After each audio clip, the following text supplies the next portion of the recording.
So, so sometimes they can give you a trial balance and they will ask you to prepare everything from the start. Okay, from the start, and another one is they can also give you a statement, or they will prepare a statement and they will tell you that the following additional information has not been taken into consideration. So you have to now what uh, prepare a revised statement taking into consideration the additional information that is given to you. It's the same thing. You just adjust the new footnote that will be given to you. It means that those were not taken into consideration when they were preparing the financial statement, or they will give you a trial balance when you prepare the financial statement from scratch. Okay, so they can do all these things for you. Okay, so we are going to be trying to solve two questions. Okay, so we'll be picking the question number one. Question number one. So what you have to know is that if you are doing fund accounts and you are preparing everything from scratch, or you are giving trial balance, okay, you just have to know the format of the final accounts. Okay, the preparation of the final accounts, you are going to be having revenue. So you have the name of the company and you have your revenue. So you can write revenue, you can put these things down, cost of sales, then you have your gross profits. Okay, the gross profits, you can have you can add other income over here. Then you have administrative expenses. So you put your administrative expenses here. Then you have your distribution costs. These are the two expenses that you will be seeing if you like it or not. Then you have your finance cost. Then you count your profit before tax. Then you come to your tax expense. Then you count your profit after tax. Profit after tax. Then you after the profit or loss, then you now add the other comprehensive income. The other comprehensive income there can be real valuation there. Okay, then you put these things like this so that if you start the workings, it will not worry you. Some of the figures, especially the distribution cost, you are not going to be adjusting it. Some of them you are not going to be adjusting it. Like the distribution cost, you are not going to be adjusting that. There will not be issue that will be affecting the distribution cost. Figures like trade balance, yes, most of times you're not going to be adjusting that. Figures like trade payables, you might not be adjusting that. Okay, even the cash and bank, you might not, but there can be a transaction during the year which has not been recorded, which was settled in cash but has not been recorded. So it means that that will be entries now. So some of them you are not going to be adjusting them. Okay, those that you are going to be adjusting most at times is the revenue, is the cost of sales, is the administrative expenses, and also the finance cost, and also the tax expense. You have to do workings for the tax expense and bring it. You have to do the current tax schedule and bring the figure over here. So you can just put this thing over here and also do your statement of financial position down. Statement of financial position, you'll be having your assets. Under the assets, you'll be having your PPE. There's no way they will give you a question that the entity will not be having PPE. So you have the PPE over there. You come and scan through the trial balance, or maybe if you are doing revised financial statement, you scan through and see what they have. Then if you cannot get them, then you can leave like four space. Count your current assets. You have your inventory, you have your receivables, you might be having cash or bank, depending on the question. Sometimes you might be having bank overdraft instead of what? Bank or cash or bank as an asset. Then after that, when you come to equity, you'll be having a share capital. Share capital, most of the times you might not be adjusting that because there might not be new issue of shares during the year. So that might not be that might not be affected. So you can bring the figure like that. Then you bring your retained earnings. You are going to be doing workings for the retained earnings because profit for the year will be sent to the retained earnings. So you bring your retained earnings, you might bring your other reserve or revaluation surplus. Then after that, you come to your non-current liabilities. You are going to be having deferred tax. Okay, you can put a deferred tax over there. Then you can leave a space like 2. Then you go there and do your current assets. The current asset, you'll be having current tax. So you can put the current tax there and go and search for the current tax figure. for the year and come and bring it over there. You'll be having trade payables. Then you put the trade payables also there. Then you can now start reading the footnote one by one to see if you can adjust certain items. That is what we are coming to do over here. Okay. So I'll help you solve two questions and we see. Okay, this currency have to be in Ghana city, but because I cannot copy the question, I have to now screenshot and just insert the question with the currency sign. So this is supposed to be in Ghana cities. So everything that we are seeing with that particular currency there means that it's a Ghana city. So we are going to be picking the first question. Okay, the first question. So the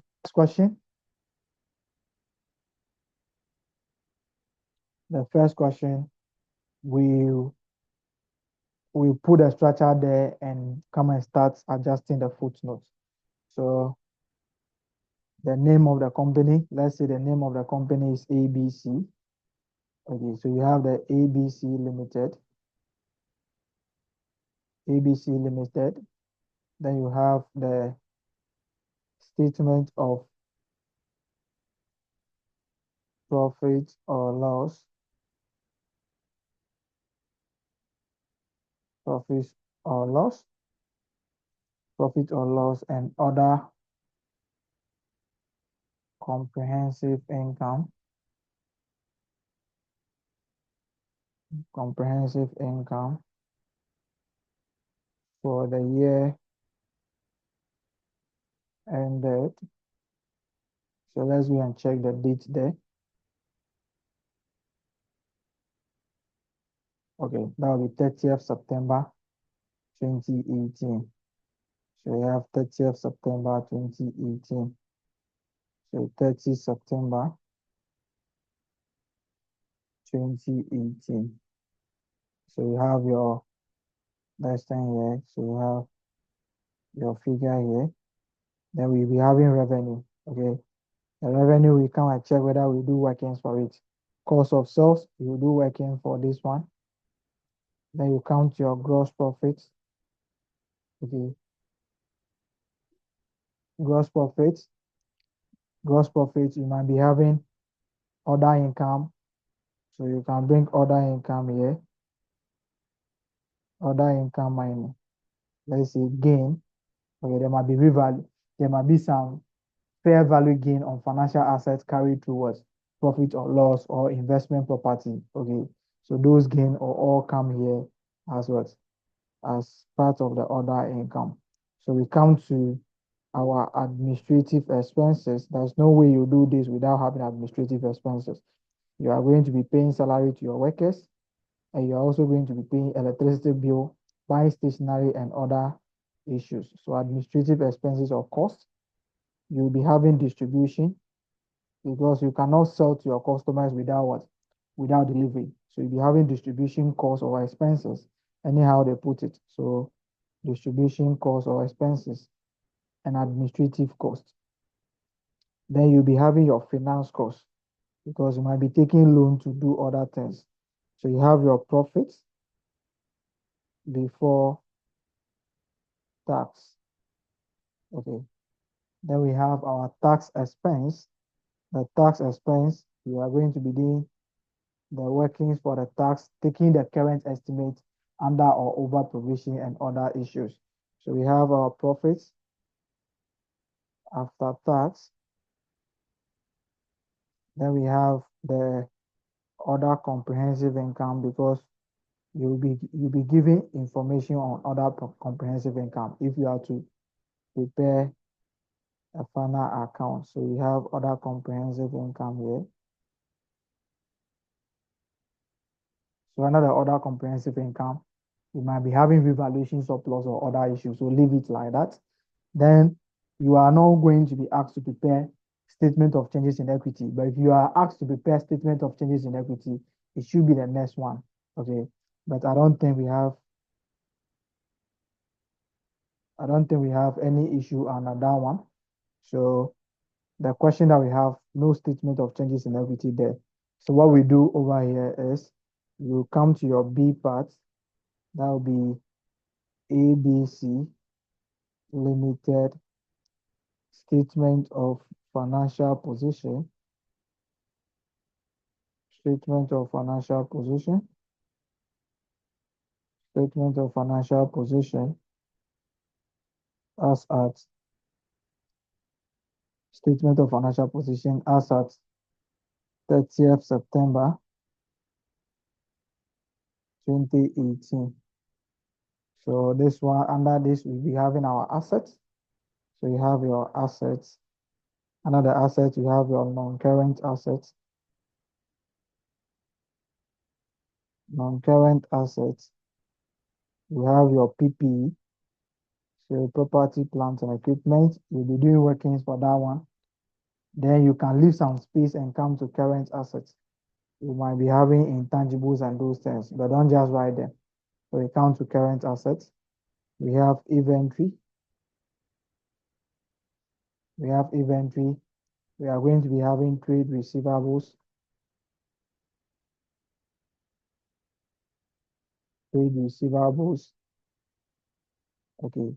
You can scan through and see whether you have the bank balance that you have over there is the bank balance that you have over here is actually what is an asset. If it's not an asset, then that is it. So the bank balance over here, you can see the bank balance that we have over here is what is a bank overdraft on the credit side. So that's an overdraft. Okay. So you now move on to, okay, we have financial assets available for sale. So we'll be doing that one. That will be treated as what? As non-current assets. Okay. So we leave a space like 2 or 3 for that one. Then we come to equity and liabilities. Okay. Equity and liabilities, you'll be having your equity here. Then you'll be having your share capital or the stated capital. So you have your stated capital. Okay. This is a company, so the shareholders' money, the capital will be there. Then you'll be having retained earnings. The retained earnings, you might be having other reserves or revaluation surplus. So you can leave a space. You count your non-current liabilities.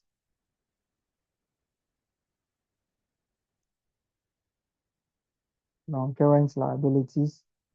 We are going to be looking at deferred tax. Deferred tax will be the first item there.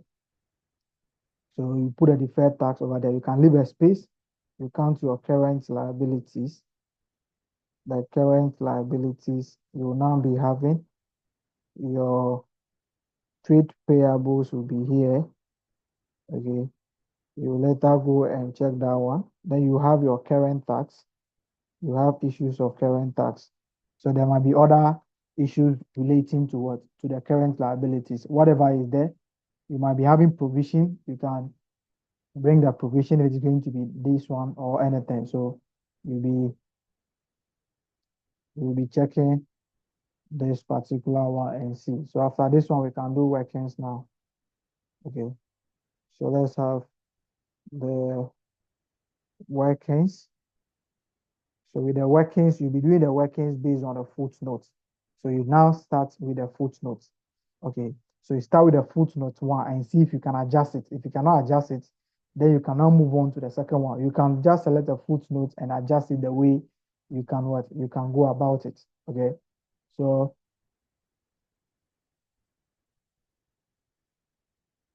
okay, you can adjust the footnote and now see what we can do. Charles, are you there?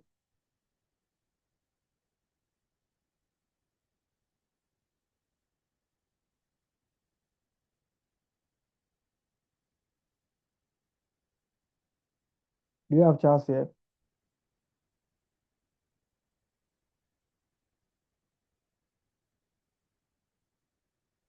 Okay, someone should help us with the reading. All right, I'm reading. Okay, Footnote 1. okay. The closing inventories as at 30th September 2018 were not ascertained.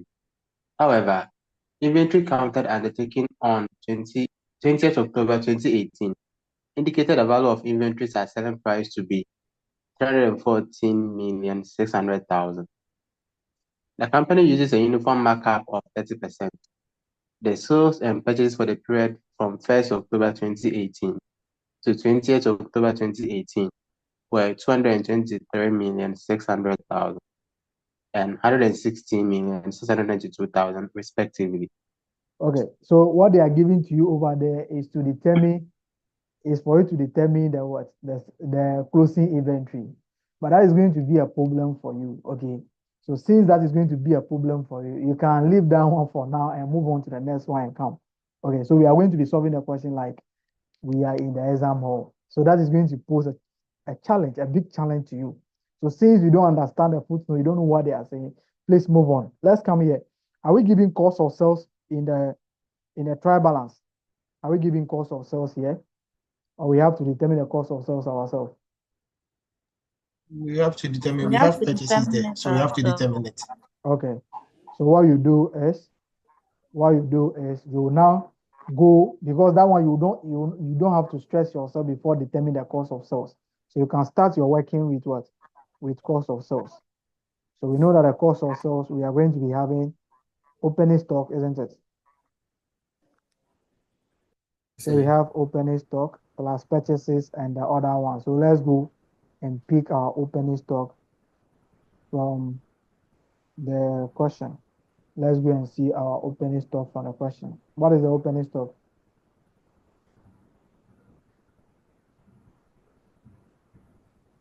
$264,060. Okay. So the opening stock is the 1st October. The end of the year is 30th September. So the year will start from 1st October. Okay. So that will give us Sina, can you mention the figure? 264 264 060. 060. Then we now have our purchases now to be addition. So how much is it?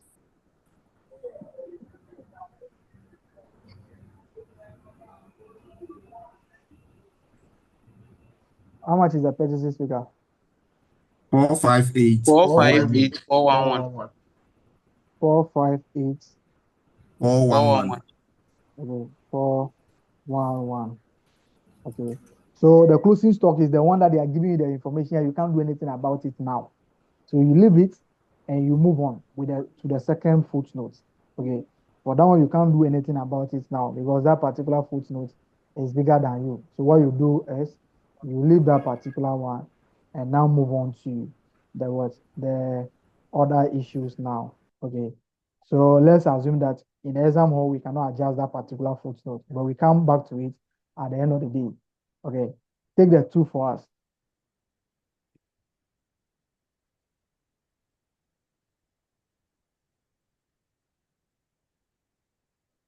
Godwin, are you with us? Okay, let me continue. Okay. Sorry, my microphone was there.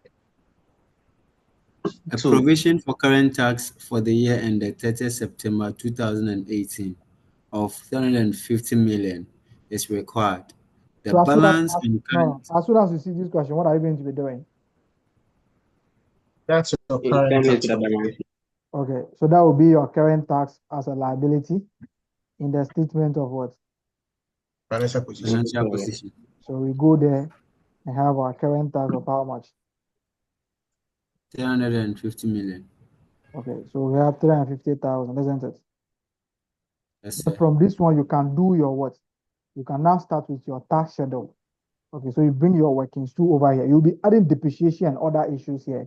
So there should be a space between the cost of sales and then the next working. So we can have our tax schedule now.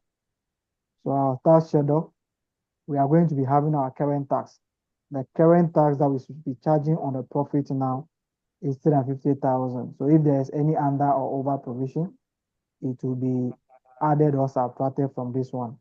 Okay, so let's go to, we are done with that particular one now.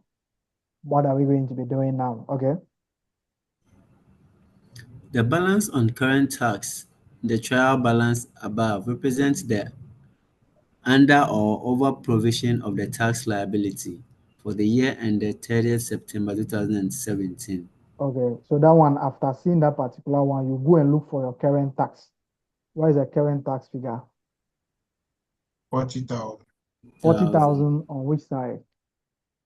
The credit side. Other side, That is what? over provision. Over provision. Okay. So over provision is a gain to the entity, isn't it? Yes, So, sir. Yes, sir. so that will be deducted from what? It's supposed to be added to the previous profit, but we adjust it over here. So you subtract that one now and B, okay, small, okay, don't rush, small, but you have to know that you are working within time. So there should be a small speed in your what? In your workings.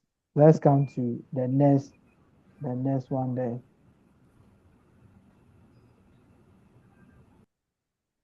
The next paragraph, there's a statement that will end before we end that particular footnote too.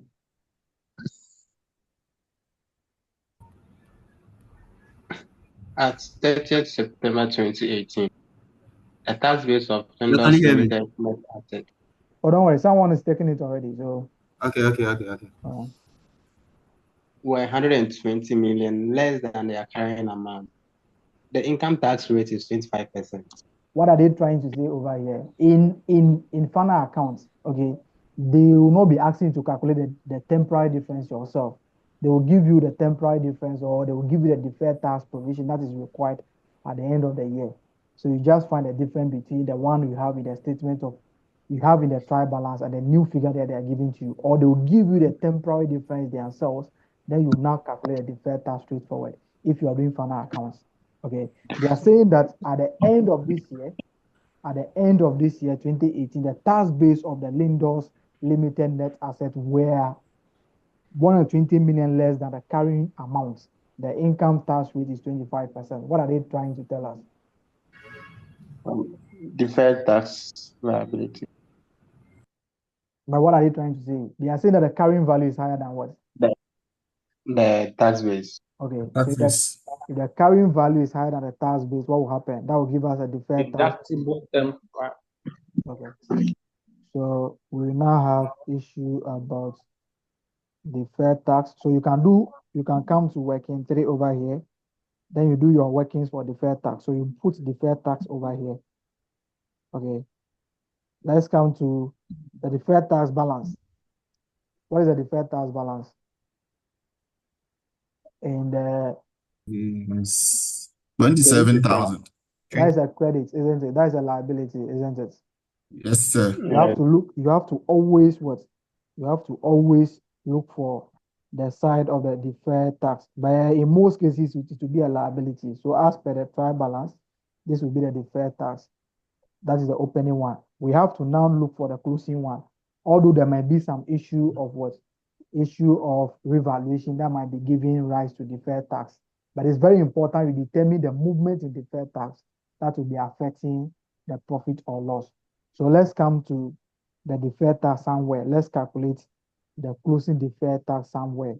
Okay, you can calculate it somewhere.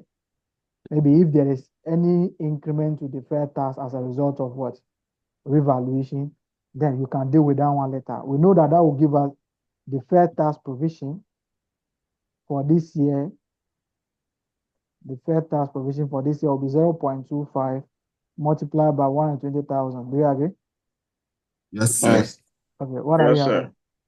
30,000. Okay, that will give us 30,000, isn't it? Yes, sir. Yes, sir. Okay. But we already have a provision of what? 27,000. So what is happening? An Increase of Increase in liability. So there's increase of what? 3,000. Right. So we come to the tax schedule and write movement in what? Deferred tax. So we only bring deferred tax is treated as a provision. So increase in the provision will be treated as an expense. Okay, so we come here and add the movement, the increase. It's supposed to be 30,000 up to now.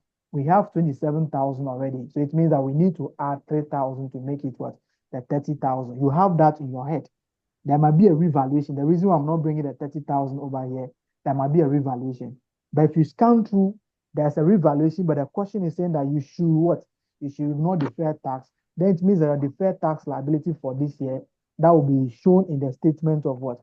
Financial position will be 30,000. Your provision for this year or your provision has increased to 30,000. Okay, but we don't know whether there will be a revaluation somewhere that will be giving rise to what? Deferred tax liability. So we pause with that one or we hold on onto that one for now and move on with what? With our footnotes. Okay. Sorry. Administrative expenses include a provision for damages for a customer whose order was not delivered on time. The customer is seeking 300 million in damages. The lawyer has advised that there is a 20% chance that the customer will be successful. A provision for damages amounting to 60 million has been made. So check this one.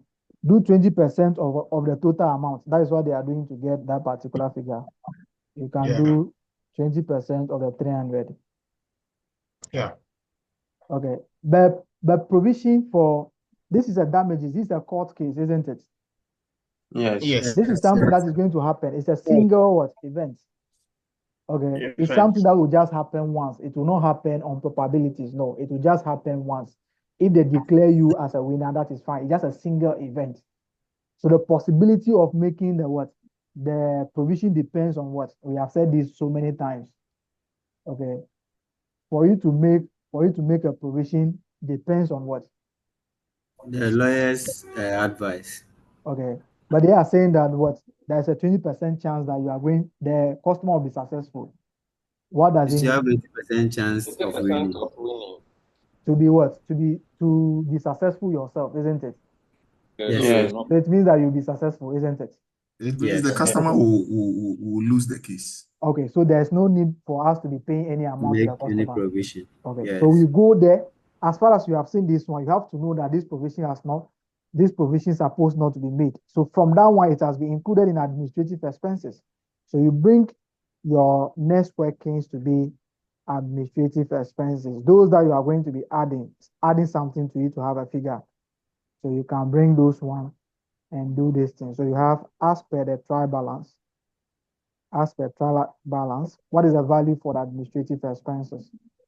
780,000. Okay, 790,000. 780.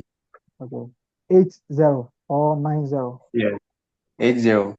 So 780,000. So included in this is what? It's a provision that's 60,000. supposed not to be what? 60,000. So we come and take the 60,000 out. Please, mostly the administrative cost, mostly if they want to give you information about it, it either be an impairment of an asset or provision. The adjustment will always be 36 or it will be what? It will be 37. IS 37. So you have to understand it will always be about this court case.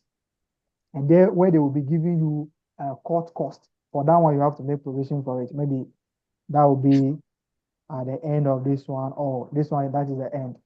So no provision supposed to be made.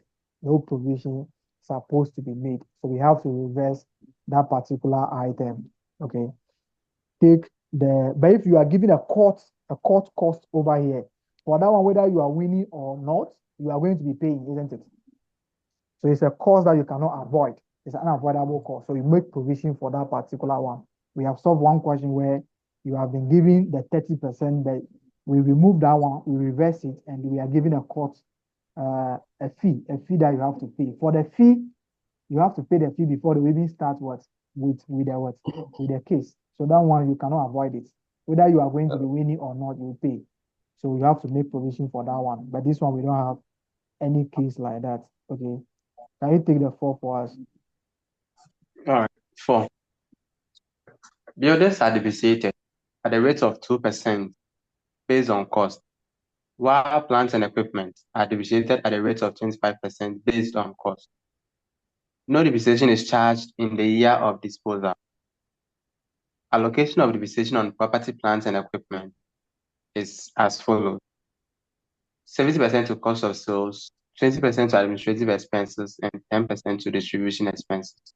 Okay, you don't worry. Let's move on and see if so you take the next one. Let's see. 5.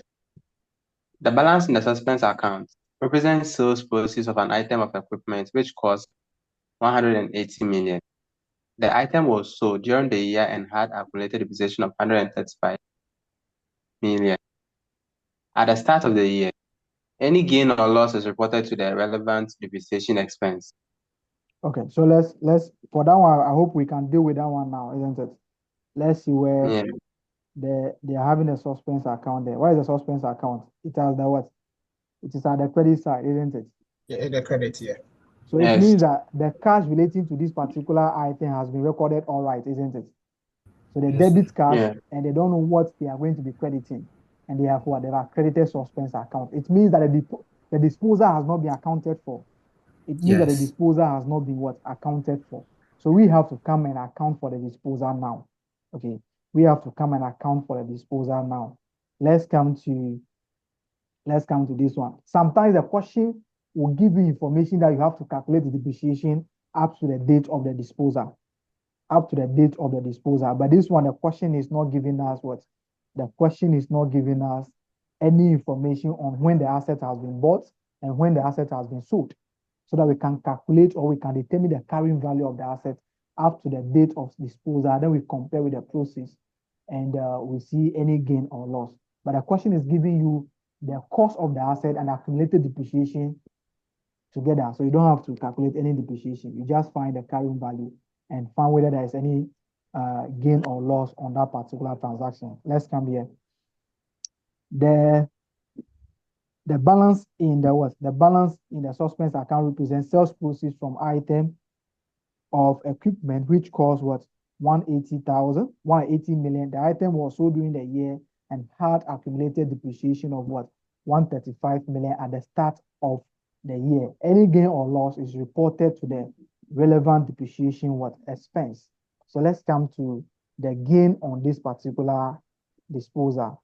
So let's come to the gain on this particular disposal. So the gain on the disposal. So we can have workings 5. Then gain on disposal.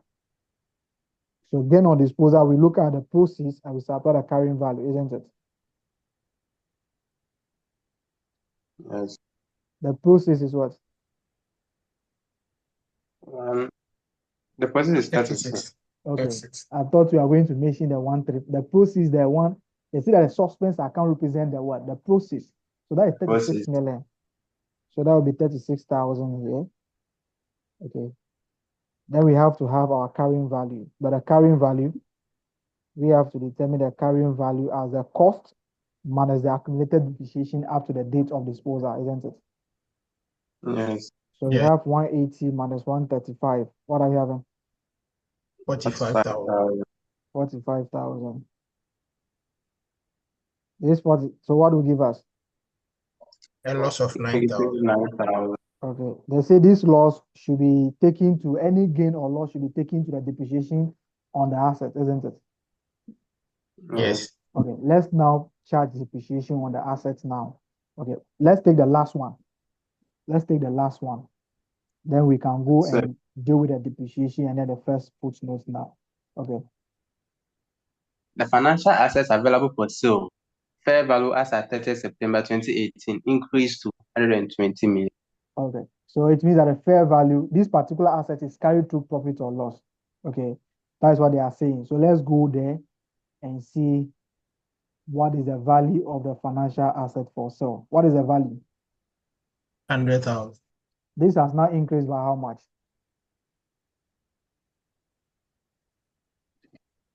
50,000. There will be a gain of what? 50,000. Okay. So we have gain or fair value gain. Fair value gain. So we have fair value gain. Fair value gain on financial assets available for sale. Okay. Write it in full. Okay. So we have the carrying value. So the carrying value at the start was 100,000. I hope that is correct. Okay. Then the closing balance is now 120,000. So it means that there will be a fair value gain of 20,000. Okay. So what you do with this one is that quickly you have this particular one. The financial asset available for sale will be treated as what? Current asset. Current assets. Because it can be sold within a year, available for sale. So you come here for sale and you have 120,000 over here. Okay. You can hold on to that particular gain for now, but if there's no other gain, you can count to the other income and gain over here, 20,000. Okay. Because we don't have any issue about a gain already. I can just come here. I don't think we have any other gain. So you can put the 20,000 over here. So the value has increased by 20,000. So it will now be carried at 120,000 at the end of the year. Okay. So we are through with the footnote that we can actually deal with right now. The reason I'm solving this question is the footnote 1. Okay, I'm solving this question because of the footnote 1. Okay, because of the footnote 1, not anything, because of the footnote 1. Because it's not a question. Okay, it's not a question at all. Okay, let's tackle the 4 now and go to the footnote 1 so that we get confused with the footnote 1, then we can move on to the question number 2. Okay, so buildings are depreciated at the rate of 2% on cost. What is the useful life of the building?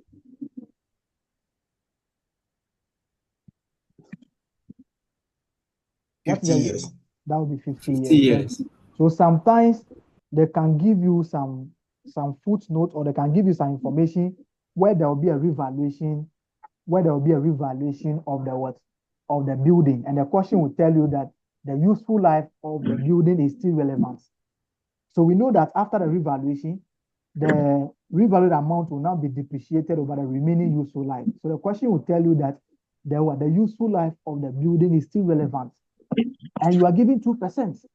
How do you determine the remaining useful life? You have to change the percentage to years. And 100% is a total usage. And you are using what? 2% every year. So it means that you have to what? You have to use the asset 50 times. That will be 2%, 50 times. That will give you 100.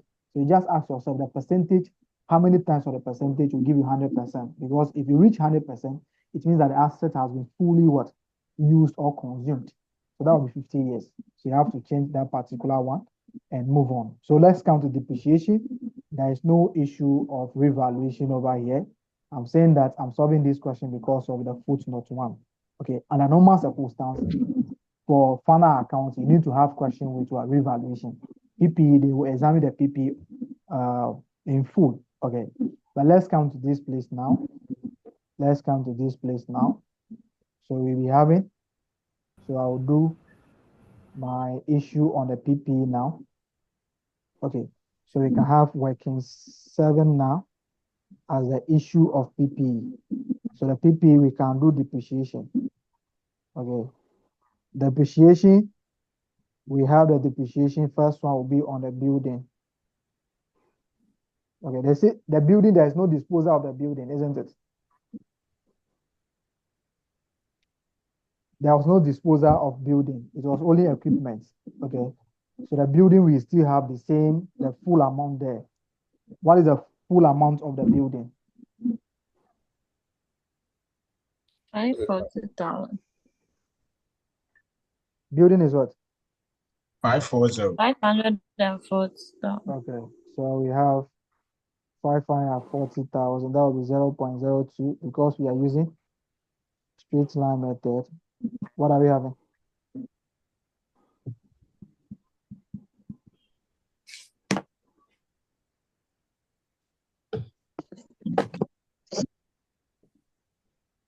I'm having 108,000. Yes. Yes. Okay, let's come to plant and equipment. Plant and equipment, someone should tell me how we go about it. Please, this one is 10,800. It's 10,800. It's 10,800. Yes. Okay, not 180,000. Okay, I kept 3 zeros and I got The 108. Okay. So plant and equipment, how do we go about it? Someone should tell us. Plant and equipment, how do we calculate So, depreciation? based on what we had, the cost in here is 810 from the trial balance. To then deduct the equipment that was sold within the year of 180,000, then we charge our 25% on it. Okay.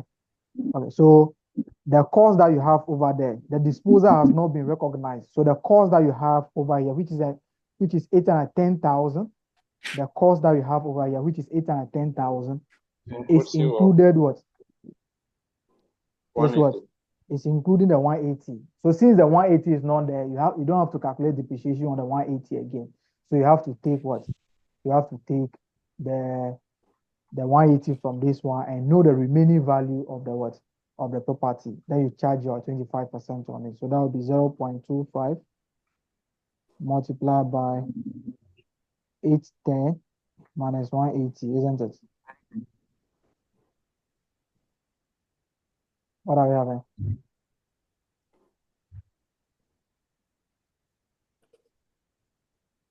157.5. 157. 0.5. No, we are keeping 3 zeros. So let's multiply by 1,000. 157,500. Okay. So you have 157,500. Okay. 157,500. Okay. So let's come to our total depreciation now. Okay. Let's look at total depreciation.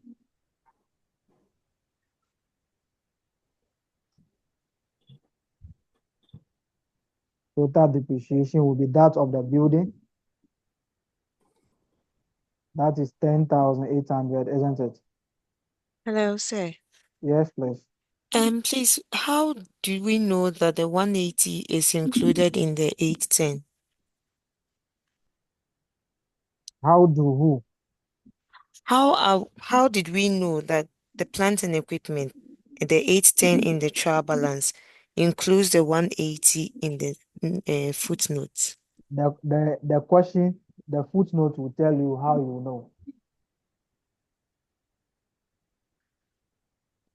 Yeah, I'm asking what would prompt me to know that it's included, so I have to list it.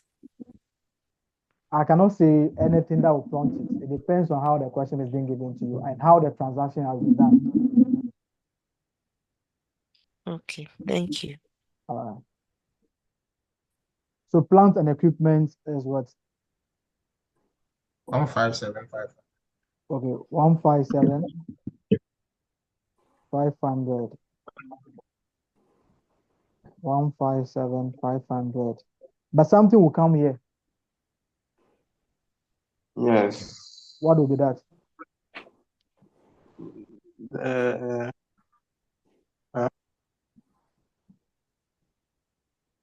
I think gain on disposal. No, it was a loss. Loss, sorry. 9,000. So they say the loss is what? Is charged to the what? The depreciation expense of that one. So we bring the loss over here of 9,000. So what will be the total figure that we are going to be having? 177,300. 177,300. And they are saying that this will be shared in what proportion? Let's go there. Depreciation of the asset. Okay, so 70 to cost of sales, 20 to administrative, and 10 to what? Distribution.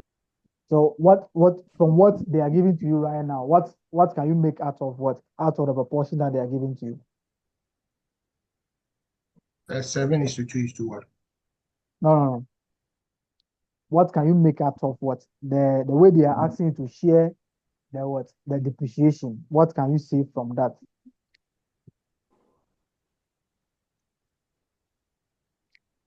Okay, maybe you know it. I know you know it, but just that maybe you are not getting. Okay, what can you make out of this particular proportion? Not how you are going to be doing it 7:2:1. No. And what I'm saying has nothing to do with the figure. Okay, what I'm asking for has nothing to do with the figure. Okay, it means that majority of the asset is used for production. Okay, most of the asset is used for production, and part of it is used for administrative purposes. So we have been using it to deliver or to carry out, maybe if you want to go and buy something, or maybe for administrative purposes, we have been taking it to conferences and other issues. And part of it is also used for what? Selling and distribution purposes. So we use part of the asset also for selling and distribution purposes, but majority of the asset is used for production. That is why the 70% is going to cost of sales. And we are still using those part of the asset for what? Both for administrative purposes, for production, and also part of them for distribution purposes. That's why they are asking to share this particular what proportion like this. Okay. So we come to our cost of sales now. What will be our cost of sales? Okay. We can come to our administrative expenses first.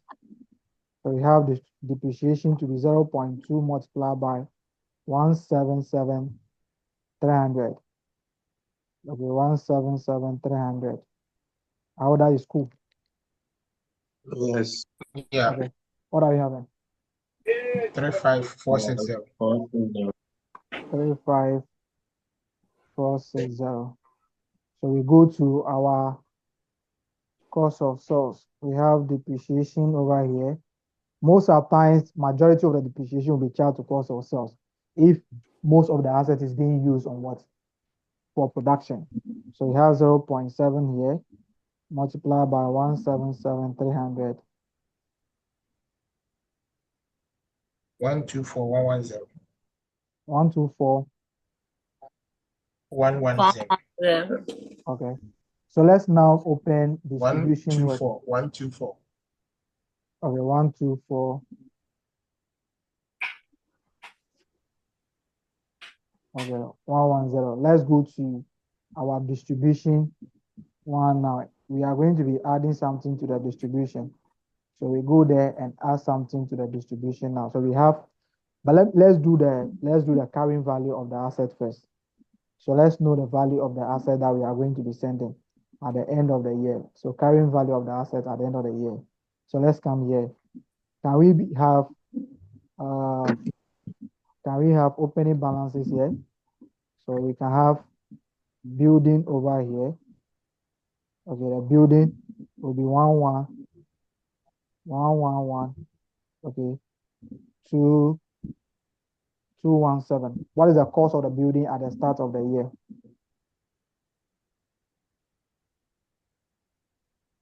$540,000. Okay, 540,000. We have land there, isn't it? Yes.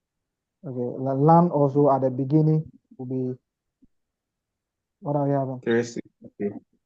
360. Okay. Our plant and equipment, the opening balance is what?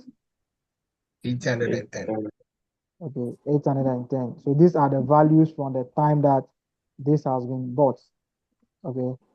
What do we do now? We take the accumulated depreciation at the beginning of the year from it, and we take the what? The depreciation chart for this year also. Are we okay with that? Okay. Yeah. So we have accumulated depreciation, or we just have depreciation.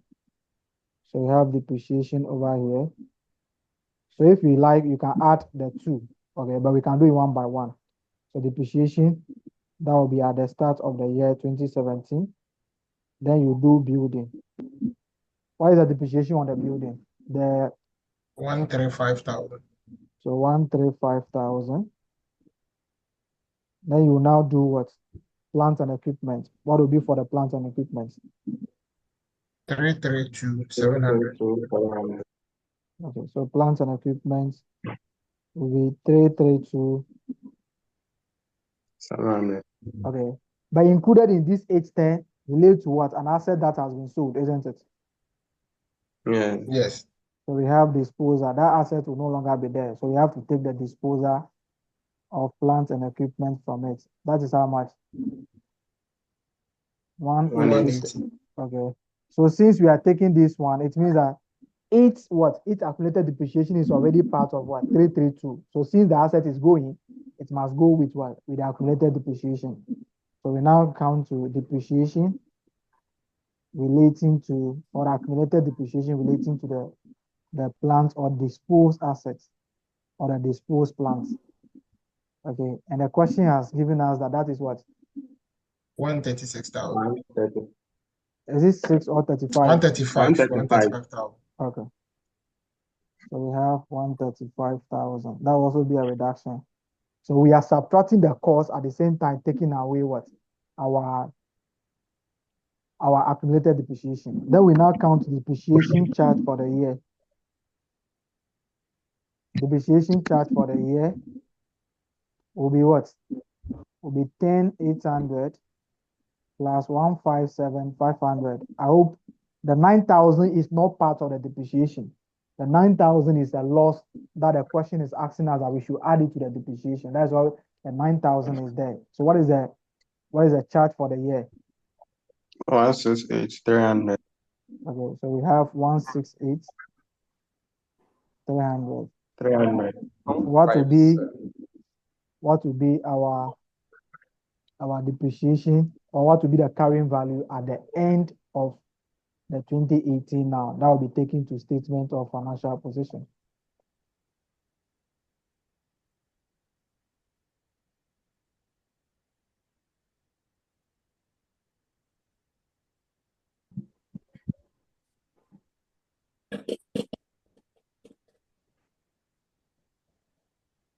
I'm getting 759,000.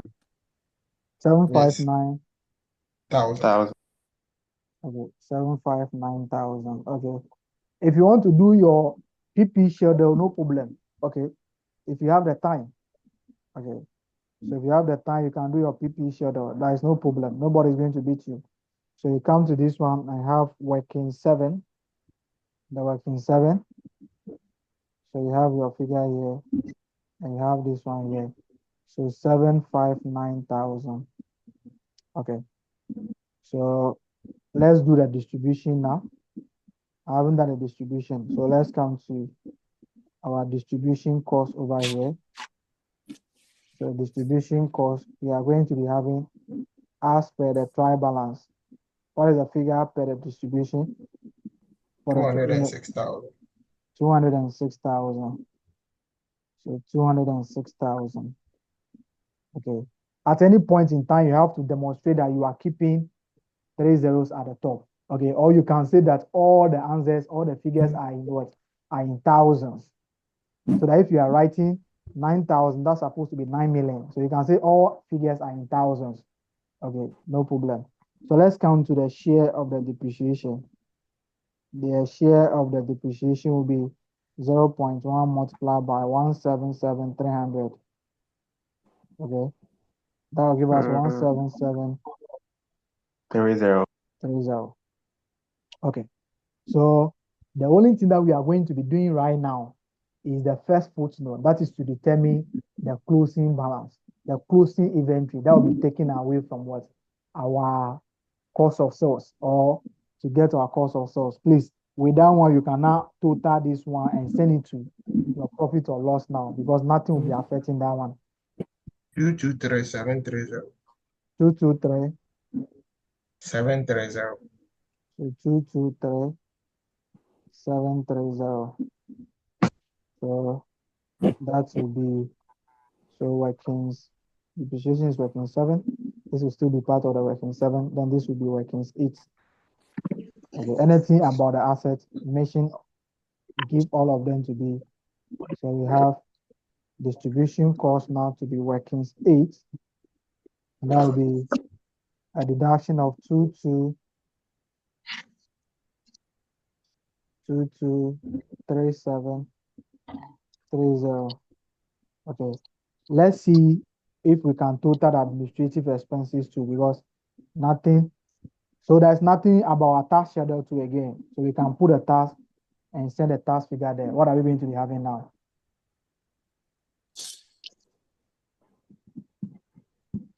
Would that give us 313,000? 350 minus 40 plus 3,000. Yes, 313. Okay. So there's nothing that will be affecting the deferred tax again. So we have movement during the year. Okay, the movement will be 3,000. So our total provision will now be 30,000.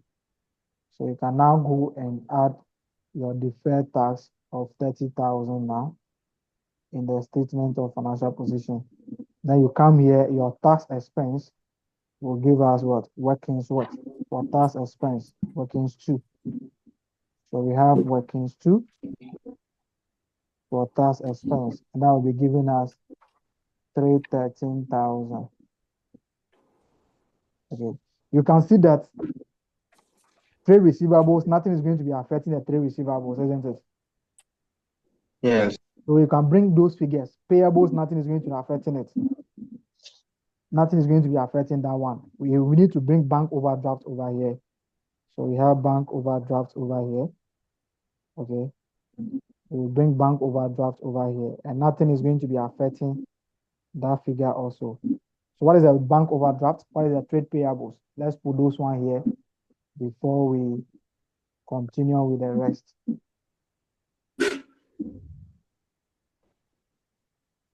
The bank balance is 31136. 31136. 136.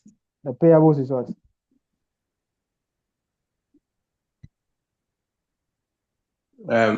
401,600. 401. 600. 600. So you can see that nothing is going to be affecting the revenue, isn't it? Yes. So what is the figure for the revenue? 1975280. 1975280. 75280. Do you have any issue about finance cost there?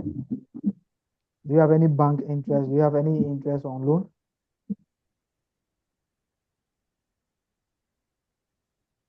No.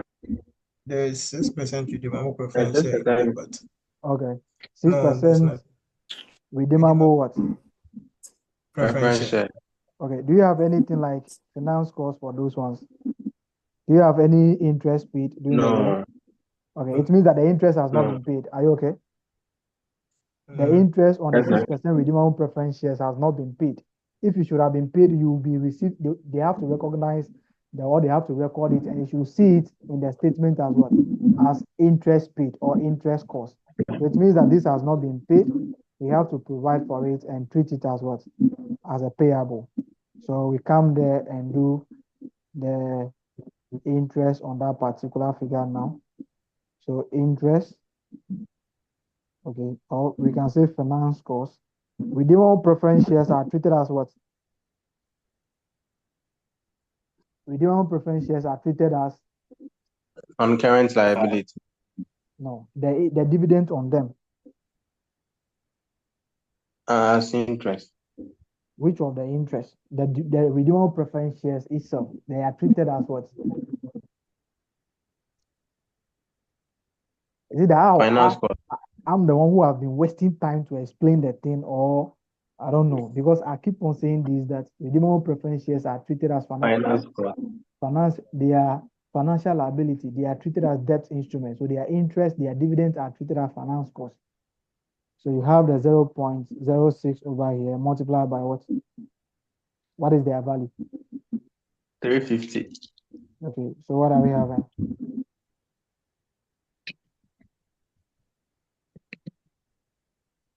$21,000. Okay, so we should pay interest of 21,000, but this has not been paid. So you go to your this thing that will now give you the finance cost. So the finance cost you can have workings 9. That will be 21,000.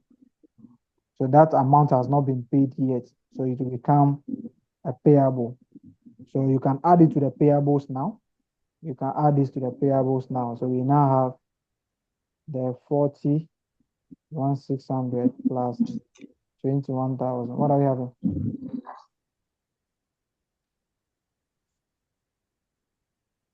422,600. So we have 422,600. 600. Okay. So the revenue, we have done a revenue now. Administrative cost. Can we put administrative cost together Yes. before we come and waste time on that particular one now? So administrative cost will give us what?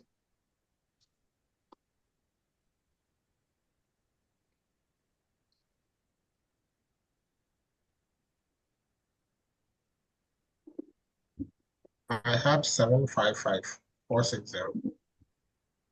Okay, someone should confirm that. Let's move on. Okay.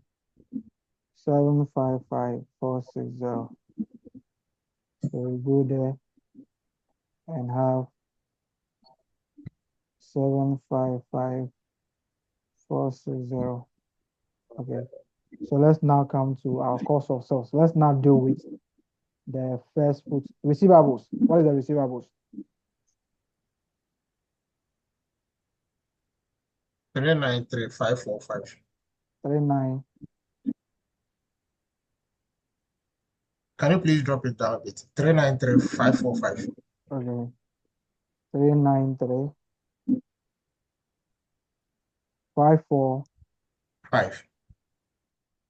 Okay. What is the share capital? You can see that nothing has been said about the share capital.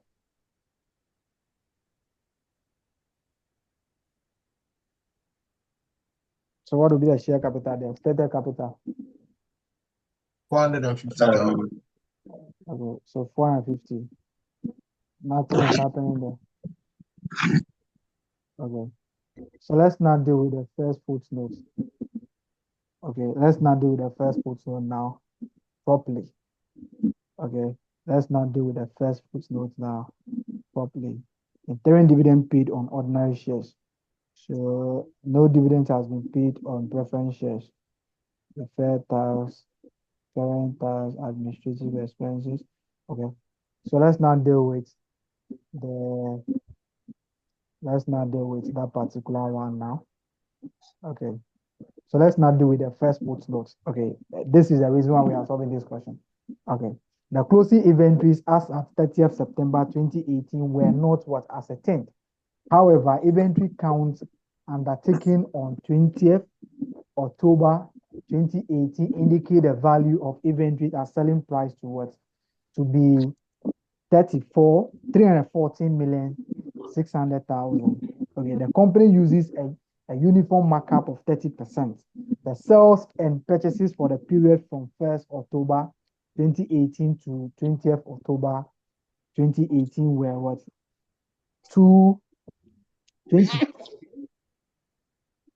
223,600,000 and what?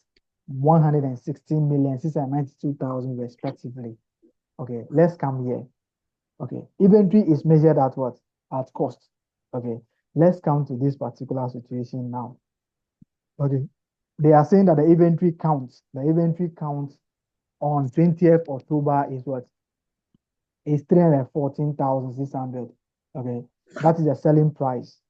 Okay, the company uses a uniform markup of 30%. Let's determine the cost price of the inventory at the what? Okay, so let me just introduce you to what we are coming to do first before we determine the value one by one. Okay, come here. Okay. Okay. They say that they are started selling from 1st October. Okay. Before we can start selling from 1st October, we start selling the what?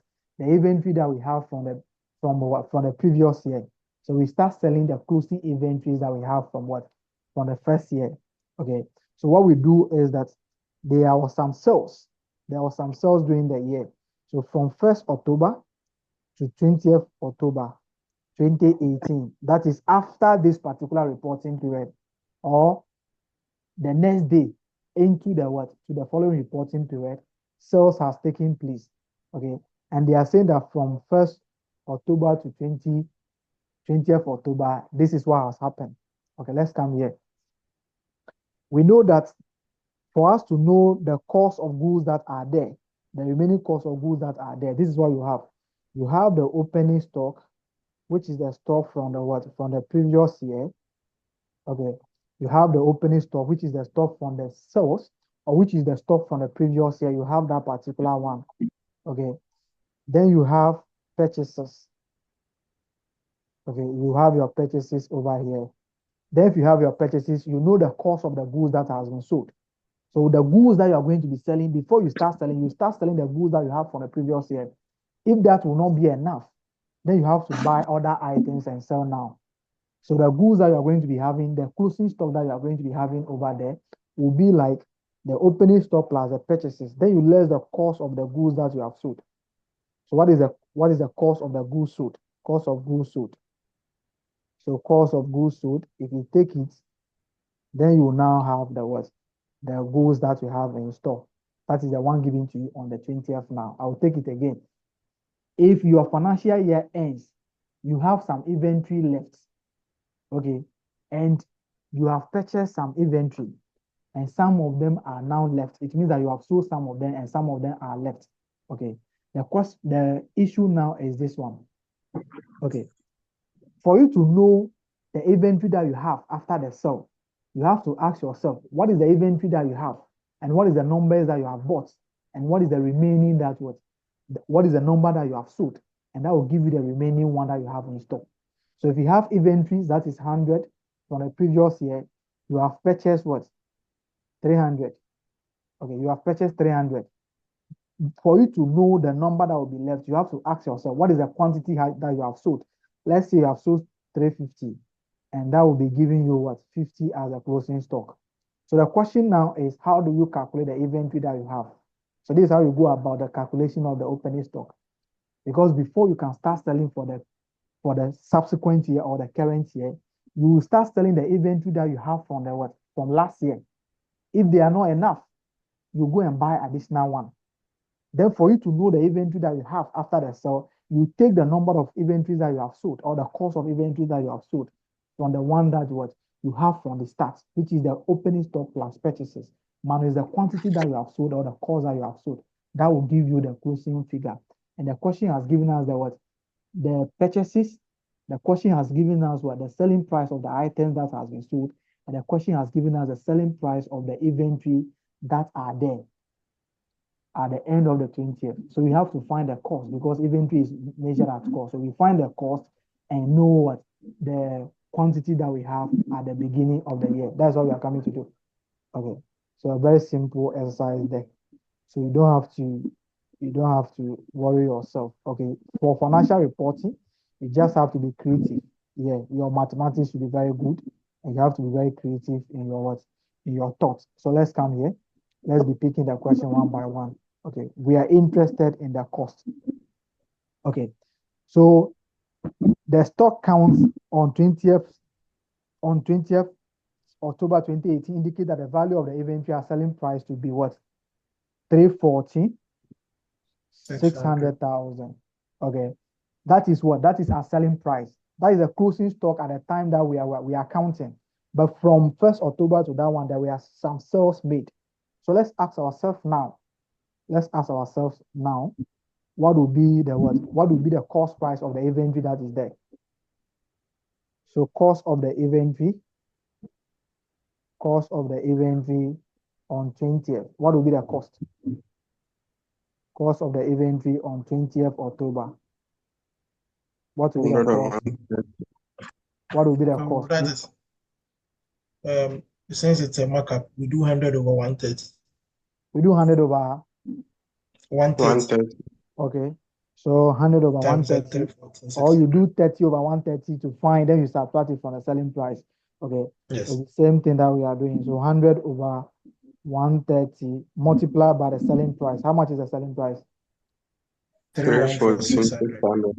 314,600. So 314,600. What are we having? 242,000. Okay, 242,000. That will give us the cost. Okay. So they are saying that there were purchases there. Okay, there were purchases. Okay. So let's have the purchases now. What is the purchases for the year? 116,690. Okay. The purchases was 116,690. 690. Okay. This was a purchases figure. Okay, very important. The sales that was made. The sales that was made. What is the cost? What will be the cost of the item sold? Same format. Okay, so let's look at the cost of the what? The item sold. So we have cost of sales. So we look at our cost of sale within that particular period. That will be 100 divided by 130 multiplied by the sales made during that particular period. What will be that figure? 224. 223. 600. 600. Okay. 223,600. Okay. 223,600. So what are we having? 172,000. 172,000. Okay. 172,000. So right now, after doing this, we are in safe hands now. We can now compute for what? Our opening stock now. Okay. We know that before we can start selling, we are going to be having our opening stock. Okay. We have our opening stock. We have our opening stock plus what? Plus the purchases minus the closing stock will give us the cost that we have sold, isn't it? The cost of the items that we have sold. Okay. So we now come to the opening inventory will now be, so we know that the cost of sales is calculated as opening plus the purchases, then minus the inventory that we have sold, will now give us the closing inventory that we have over there. So the closing inventory that we have over there, let me just say closing balance. So how do we get the opening now? So we just do small change of subject. So opening is equal to the closing plus this particular one minus the purchases. Okay, so this is what we are going to be having. So we now calculate our what? Our opening, our closing inventory, which will be the opening for the current year. Okay, opening for 20 October 1 will now give us the, so we have our cost of goods sold, that is from 1st to 20th October, and that is giving us what? 172,000. 172,000. Yeah. Okay. Then we have our what? Our closing balance, isn't it? All right. Closing balance on 20th. Okay. On 20th, that will give us 242,000, isn't it? Yes. Yeah. Then we take the purchases that was made. Purchases that was made from this one first to this one. The purchases was 692. What are we having? 297. 297,308. 297. 308. 308. A very simple exercise. Okay. So that is your closing stock for the what? For the year end 30th September 2018. A very simple exercise. Okay. You don't have to stress yourself. It's a very simple thing if you have the what? If you have the idea about it. But it will be very complicated for you if you don't want to think within what? Within the space in the exam hall. Okay. That is it.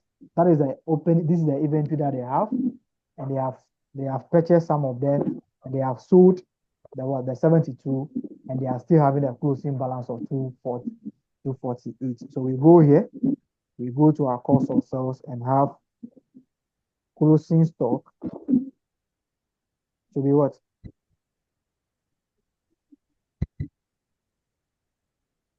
Closing stock is how much? 297. 308. So 297,308. So you can now find your cost of sales. Your inventory will now be your 39. These figures will come down small. 293,545. So let me take this one here. You will now be having 297,308. 308. So let's calculate our cost of sales now and know what we do.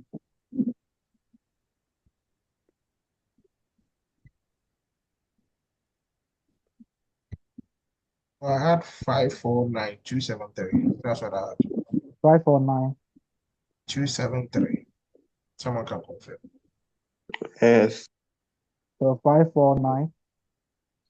273. Okay, 549.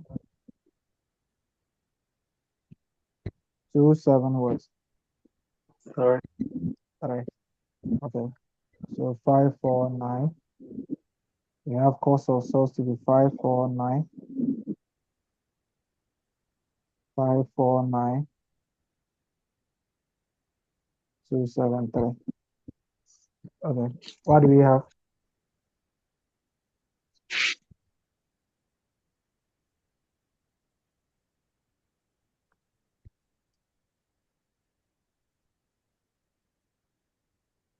Um, 1426007.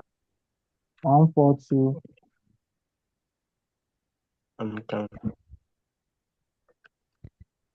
6007. 142 6007. Okay. So what are we going to be having? Profit before tax.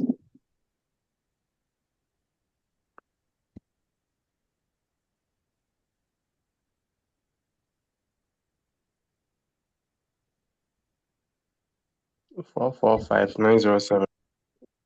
4490. 907. Okay. Profit after tax.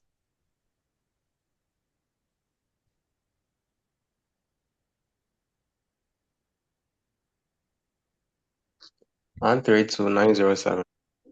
13290. 7. That will be taken to what? So we now come and do workings for retained earnings. So we do workings for retained earnings. So that workings, you have retained earnings at the beginning of the year, which is given in the trial balance. So we can now, I'll just say, balance brought down. So let's go to the trial balance and bring the retained earnings.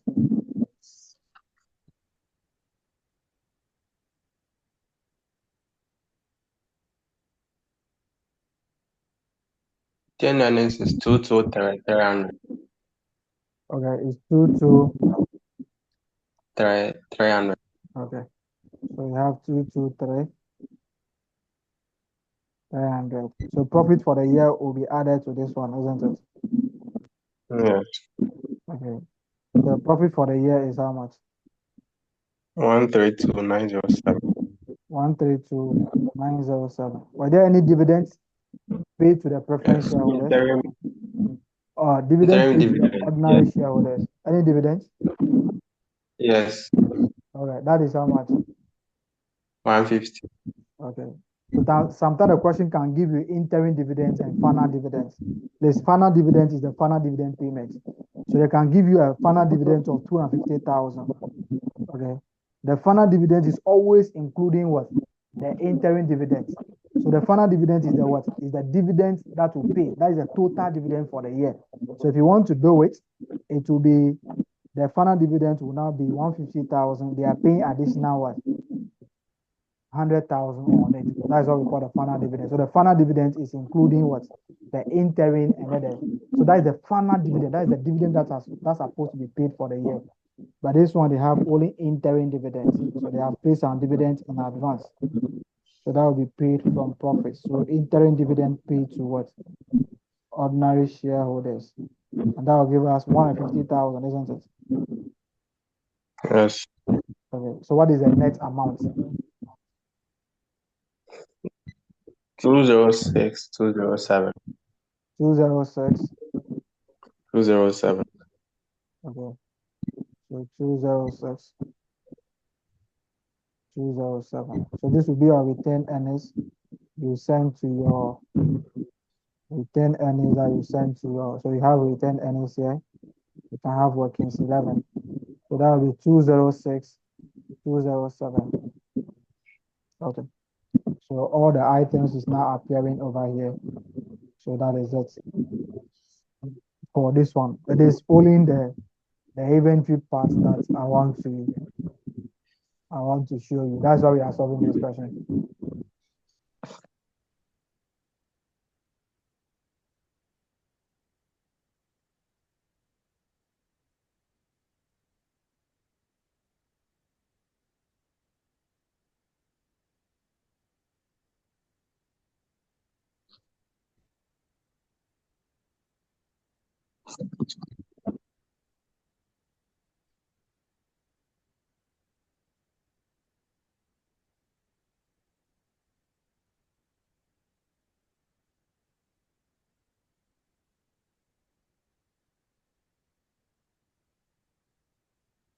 Okay.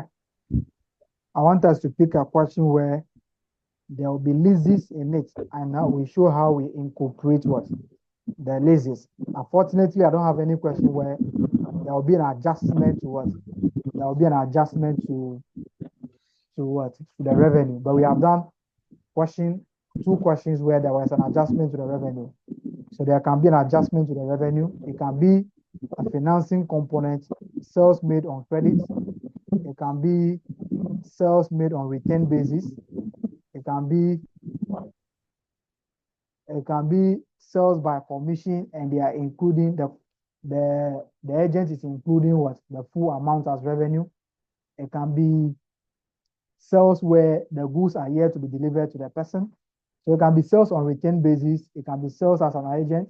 It can be sales together with what? Together with a service. So where the sales for the sales of the item is have to be recognized immediately, but the sales, the revenue for the service has to be recognized over time. So we have done those things. So you just have to be on the alert for those things. Okay. What I want to do over here is to incorporate the issue of what? The issue of lease. Okay, if there's a lease, how do we incorporate the lease? Okay, so it has been a long time that they examine a question and lease is part of the footnote. So we are going to be looking at how to incorporate the lease, how to incorporate the lease in the statement. That is what we are coming to do. That is the most precious thing about what we are coming to do about this particular question. Okay, using the same format, put your items together, because this is the last question that we are going to be solving. So we have to solve it together. So do your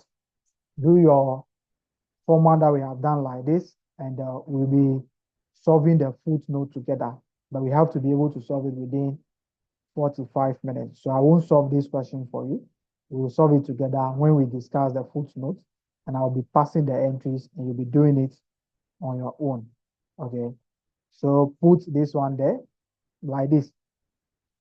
Revenue, cost of sales, gross profit, other income and gain, administrative cost, distribution cost, finance cost, profit before tax, tax expense, profit after tax, other comprehensive income. But this one, we don't have any other comprehensive income.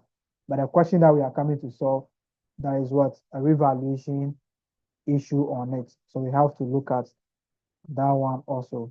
Okay. So put it together and what? And we start.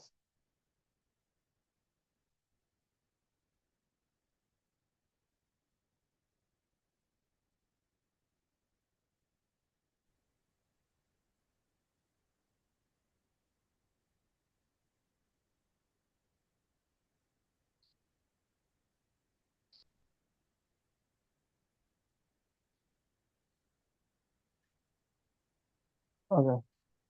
So now, Godwin, help out with this again. Okay, so additional information. Okay. 1.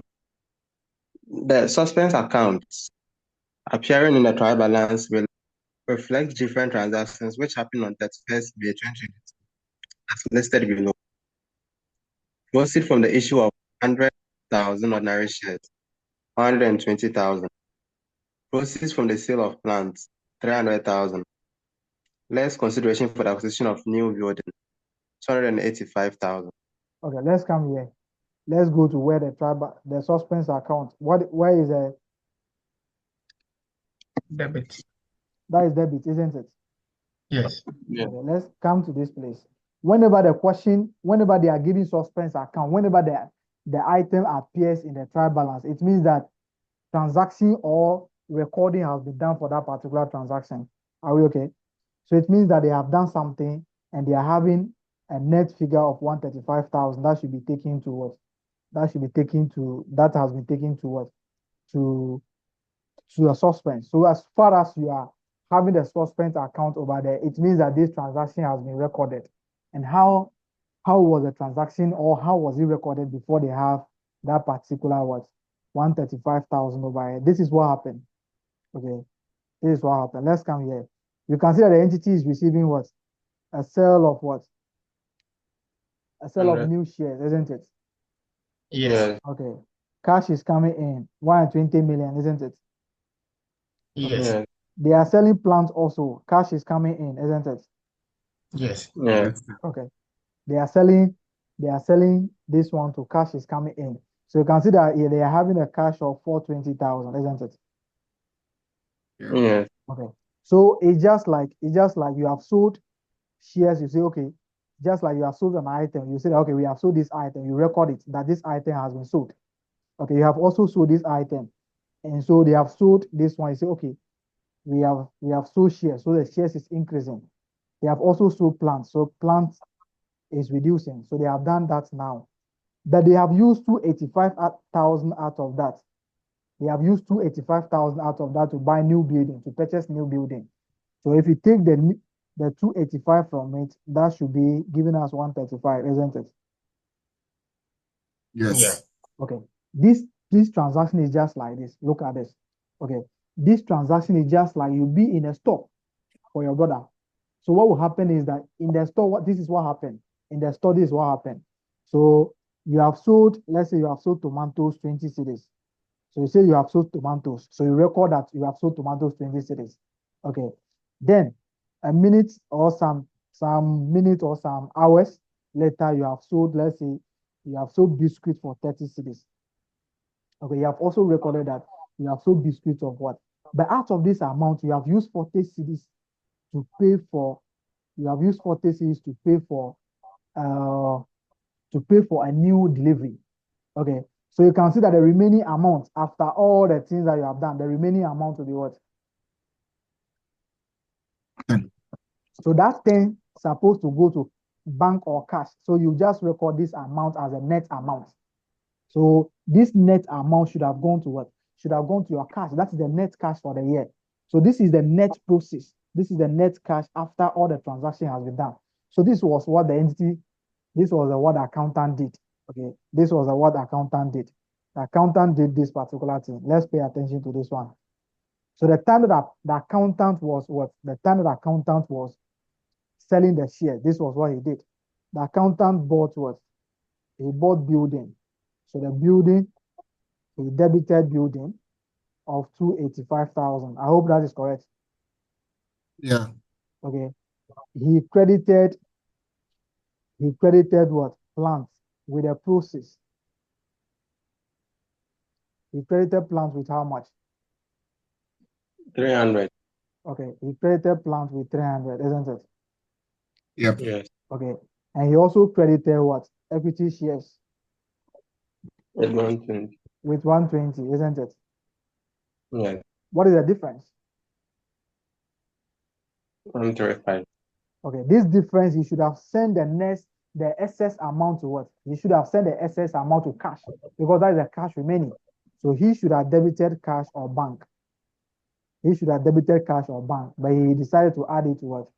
To the what? The suspense account. What it means is that the building has been recorded, the plant has been recorded, the equity also has been recorded already. And this was the entry that has been passed. So he just used the netting method. So I'm receiving building of 285, and I'm receiving a building, I'm paying for building of 285. I receive sell for plants of what? 300. So it means that I'll be having a net amount of what? Net amount of 15. So let me just go and record the 15 as a net amount. That is what the accountant has done. So it means that all this transaction has already been captured. But instead of sending the excess amount, which is the cash remaining to what? To cash or bank, he debited suspense account. So this is what has been done. These transactions every transaction, everything that they are saying has been recorded, but just that it was done in a different way. But relating to asset and liability, the asset and the equity, everything has been done already. But we are just going to be doing the correct thing now. Okay. Equity has already been what? Equity has already been credited. Building has already been debited. The plant has been credited with the full amount of what? 300,000. Okay. The plant has been credited already because it's a disposal. So he has taken the full amount of the 300,000 from what? From the value of the plant. So we are coming to do the right thing. We are coming to do the right thing. So what we are going to be doing is that I'll only tell you to pass the cash entries. Okay. I'll only tell you to pass the cash entries for now. So you have your first workings to be cash and what? So that is the first thing that you have over there. So we have our first workings to be cash and cash equivalent, okay, or cash and bank. I don't know which one we have over there. Which one do we have over there? There is cash and there's also bank. Okay. So what you do is are they all positive? The bank is an overdraft and then the cash is positive. Okay. So the cash is what? Positive, and the bank is what? Is an Overdraft. overdraft. Okay. So this is what we are going to be doing. The bank overdraft is what? 6,500. Okay. But this one, we don't know whether they are receiving the money through what? Cash or bank, but we use bank for them. Okay. Because this amount is huge, they cannot receive cash. So we will still assume that they are receiving that particular one. So we put both the cash and bank together as one item now. So we now be having this figure as per the trial balance. So our first workings. So let's have this one. As per the trial balance, let's net the amounts. As per the trial balance, what will be the net amount from the cash and in the bank? 1,500. Yeah, So, 1,500. so it means that the cash is 8,000, isn't it? No, it's 5,000. 5,000. It's So it will be- negative 1,500. Okay, negative 1,005. So we'll be having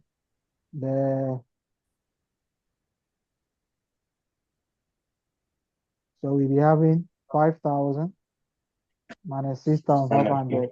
So that will give us a negative what? 1,500, isn't it? Yes. Okay, so you record this transaction like the way they have happened. So you have proceeds from what? Proceeds from issue of what? Issue of shares. Okay, that will give us 120,000, isn't it? Yes. Proceeds from sale of plant. Sale of plant, 300,000. So 300,000. Proceeds from sale of plant. That will give us 300,000. Okay. Then we now have purchase Consideration of for what? acquisition. Okay. Purchase of new building, isn't it? Purchase of new building. That will give us 285,000, isn't it? Okay. So you now leave that one open for now. Okay. We are going to be calculating disposal on the what? We are going to be calculating gain on the disposal of the plant, and we are also going to be calculating depreciation up to the time of the transaction. So you can see that the building was purchased on 31 May 2022. So we are going to be charging depreciation from that time to the end of the year. So for that one for now, we are going to be holding on to that particular one now and move on to the B. We will count to that particular one when it is necessary. Okay, let's go to the B now. B. The inventory balance as at 30th November 2022 was valued at. Let's see this one. Let's see whether we are giving cost of sales, isn't it? No, we are not giving cost of sales, isn't it? So we need to calculate our cost of sales again, isn't it? Yes. So go and do our next working should be cost of sales. Most of the time the question will give you cost of sales straightforward. So we come here and do our next working to be cost of sales. So the cost of sales is calculated as the opening stock of the inventory. So opening stock of inventory. So how much do we have and how much have we purchased and how much have we sold? Okay. So let's come to the opening stock over there. It is in the statement. 195,500. 195,500. 500. So what is our purchases? 1,520,000. 1,520,000. 0,000. Okay. So we now determine our closing inventory now. Okay. The inventory will always be about what?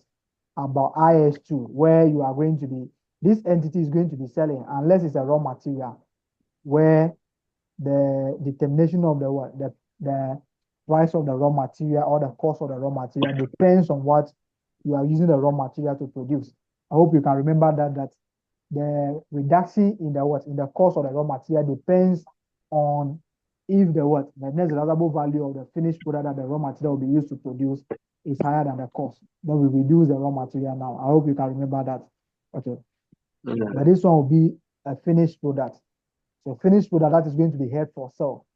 It's not held for consumption. This is a private entity. So this is going to be held for consumption. So it means that we are going to be selling it and receive some amount of money from it. So take that particular one. Let's move on now. All right. The inventory balance as at 30th November 2022 was valued at 124.5 million at cost. Included in the stock are the goods purchased 3 weeks before the year end at 20 million. This goods was damaged during the stock count. The original estimated selling price of these goods was 27 million. However, in order to make the goods ready for sale, remedial work costing 4.5 million needs to be carried out, after which the goods will be sold for 23 million. Okay, so what are they? They are giving information about what? Net realizable value, isn't it? Yes. Okay. What we have to know is that it is not the what? The total value of this 124.5 million that we are going to be measuring. It's only 20 out of it, 20 million out of. There's a goods that cost 20 million. They have been damaged, isn't it?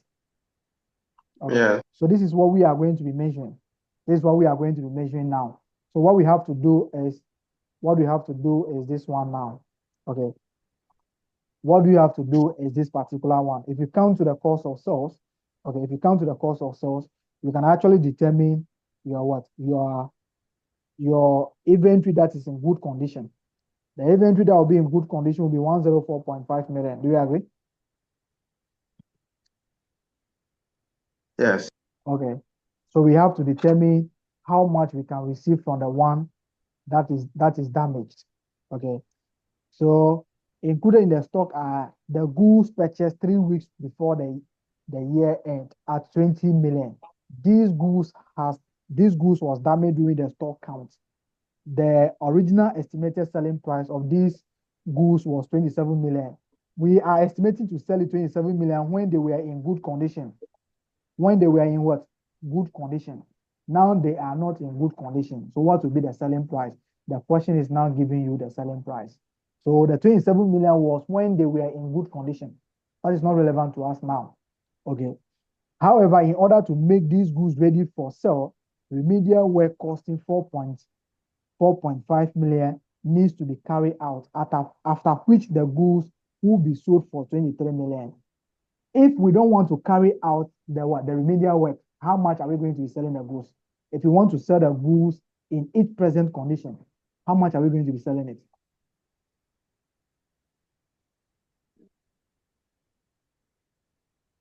If we want to sell the goods in its present condition, how much are we going to be selling it? 27. A. 18.5. 18 point what? 18.5. Okay, how did you get 18.5? The 23 million. 23 million Remedial minus. 1.5. Media cost. Okay, that is it. So you are selling the goods for 23 million when the remedial work has been done. So if you don't want to do the remedial work, how much can you sell the goods in its present condition? So we find the selling price of the item in its present condition. So the 23 million is included. The 4.5 remedial work has been captured in the selling price. You have to do the work. You have to repair the inventory before you can sell it for 23 million. If you don't want to repair it, how much are you going to be selling it? How much can you sell the inventory in its present condition? You take the selling price, then you less what? Cost to complete. The cost to complete, the cost to make it what? Ready and put it in a better shape to what?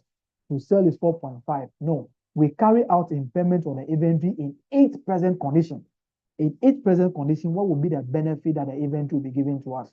It will be 23 million minus the remedial work because we are not going to be carrying out the remedial work. The remedial figure has been included. The 23 million is when the goods when the inventory is now in a good shape after the remedial work has been done. But the inventory is now in a shape that remedial work is not done, and the cost is 20. If you want to sell the inventory in its damage stage, what will be the what? What will be the amount? So the net realizable value will now be what? So we find the net realizable value of this inventory and incorporate it into that particular one. So let's come here. The cost of that particular inventory. So let me put it over here. The cost of the inventory is 20 million. And the net realizable value now will be 23 minus 4.5. And that will be 18.5. What do we do? Which of them are we taking? 18.5. So it means that the inventory has impaired by 1.5, isn't it? Yes, Yes. sir. Okay. So what will be the closing balance now? What will be the closing balance for the inventory? What will be the closing balance now? What will be the closing inventory? Closing inventory now will be what? Will be 124.5 minus 1.5. I hope that is correct. Yes. 20 has been Yes, sir. included, so we have to go and take the 1.5 out of it. Included in 124 is the full cost of that inventory. That is 20 million. But we are now using only what? 18 million, 18.5. So we have to go and take the difference from it. We have to go and take the difference from it. Someone can decide to subtract all the 124 over here. Then the person will come and add the impairment back. They are all going to be giving you the same result. But subtract the impairment from the inventory. If you subtract this one, it means that the impairment has already been captured. Or someone can say you have subtracted 1.124. Okay. Let's assume that you are not giving the inventory. You are only giving cost of sales. Okay, let's come here. The question has given you only cost of sales. So if the question has given us only cost of sales, it means that it was a 124.5 that has been subtracted before we are giving the cost of sales. I hope that is making sense. If we are Yeah. giving cost of sales in the statement or in the trial balance, it means that the closing inventory taken away to get the cost of sales is the what? Total closing inventory of 124. And they will still give you information on what? On the damage one. So it means that you have subtracted 1.5 in essence. You are saying that 1.5 million of the inventory is still there. It is not there. So you go to your inventory and take 1.5, and you have to now increase your cost of sales because you have reduced the cost of sales by 1.5. The 1.5 have been subtracted from the cost of sales. So you go and add the impairment of the inventory to the cost of sales. But this one, we have what? We have the closing inventory. So we are going to be subtracting. So this will now give us 1, 2, 3. I hope that is correct. The Yes. closing inventory is now 1, 2, 3. So if you go to your statement of financial position, your inventory will now be 1, 2, 3. So go and put 123,000 against inventory in your statement of financial position. That will be the closing inventory now. Okay, please. There will be a question on inventory. Okay, if you come to adjustments, inventory revenue, depreciation, which will be the IS12, IS16, IS12 income tax, and they can also have issue with financial instrument where they can have convertible instrument. You can have provisions that is going to be affecting what? Your administrative expenses. You can have leases that is going to be affecting your finance costs. Okay, so some standards for final accounts, you have to master that. You can have investment property where the question will be telling you that the entity is carrying an investment property and they are using fair value. Any fair value increase or gain should be taken to profit or loss. That is all. Okay, so that is for this particular one as the inventory. Please take the C for us now.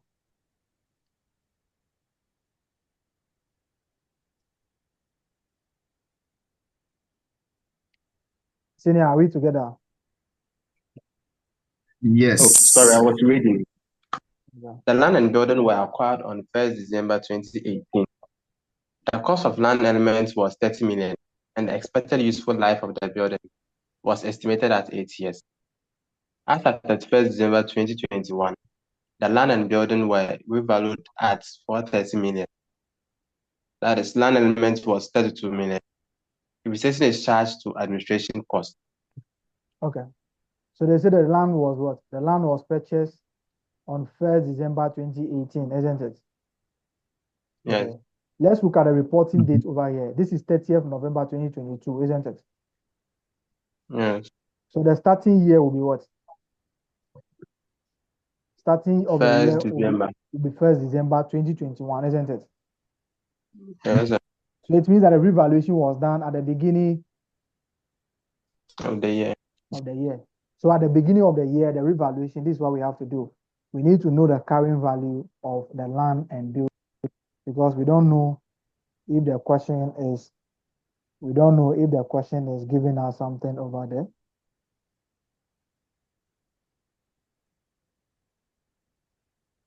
Please give me a minute then.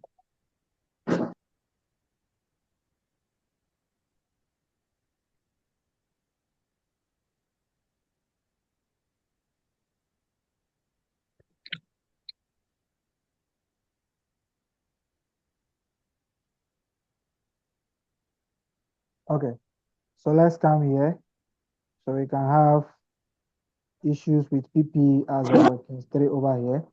So let's come to determination of the revaluation surplus. So the revaluation surplus, what we have to do over here is that let's say that the question is telling us that the entity is making a transfer. If they are not making any transfer, okay, if they are not making any transfer, okay, there is no transfer over there. So let's come to the entity is not making any transfer. So at this date, we have to determine our carrying. So we have our revalued amount. Okay. So we have our revalued amount, then we determine. So we take the carrying value as at this date from it. So the revalued amount is how much? For the total land and building, we are putting the two together. 430.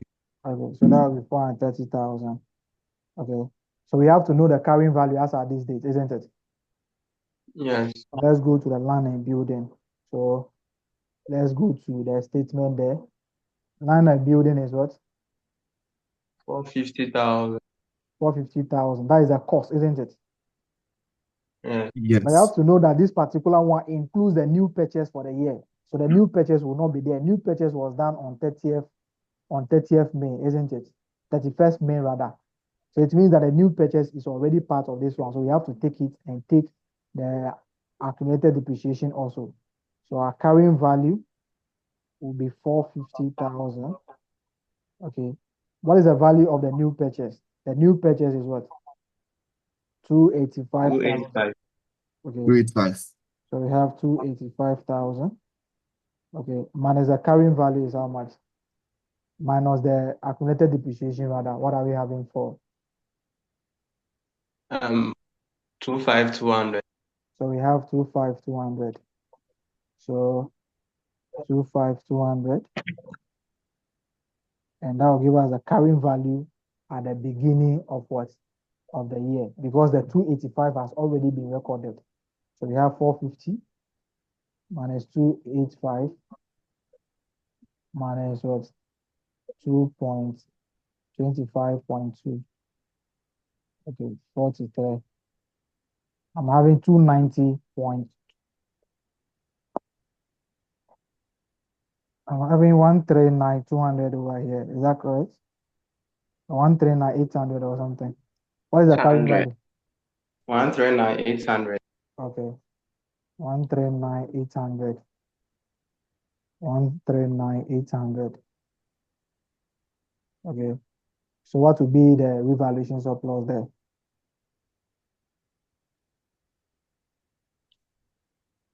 Oh, 91.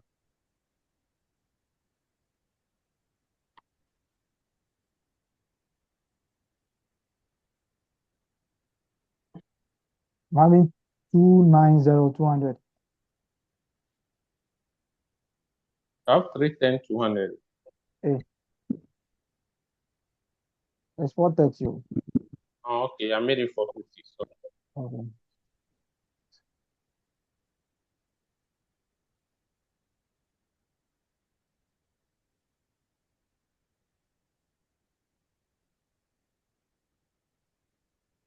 So what are we having? Is it a 290, 200?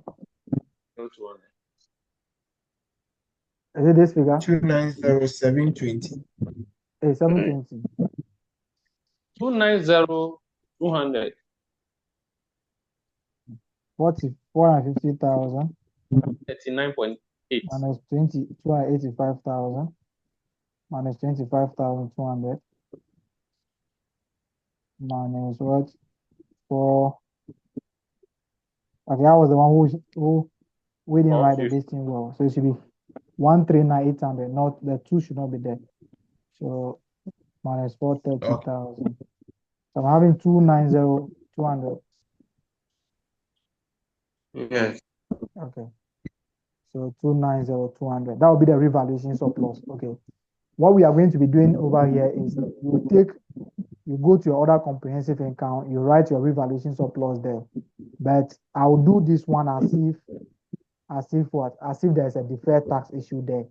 So if there is a deferred tax, the revaluation will also what? Take the deferred tax. So if you go there, what we have to do is most of the time they will give you a question where the revaluation will also be having a deferred tax. So you just have your 290,200 as a revaluation surplus. Then you bring your deferred tax under it, and that will be the deferred tax will be 0.25 multiplied by the figure, depending on the tax rate given to you. Okay. Then you take it away from it. We have solved one question like that, and that is the issue there. Okay. So let's check what we are having there as. Okay. So that is a revaluation there. With that one, we can now start calculating our depreciation now. Okay. Please, the 225 is for plant and machinery. We are doing building. Building is 25,200. Okay. So let's come to that one. With that one now, we can now calculate our depreciation on the building now. Okay. So the building was purchased what? When was the building purchased? The first one. When was it purchased? So First January 2017. no. 1st December 2018. 1st December Yeah, 2018. 2018. So up to 1st December, how many years have we done? 4 years. We have done 4 years. Yes, sir. Are you sure? 2018 to After 2019. the revaluation was 3 years. That was 3 years, isn't it? Yes, 3 Yes. years. Okay. So the value of the building now will be what? What will be the value of the building now going forward?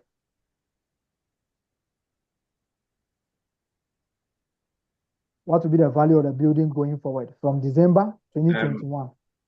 What will be the value of the building? 398.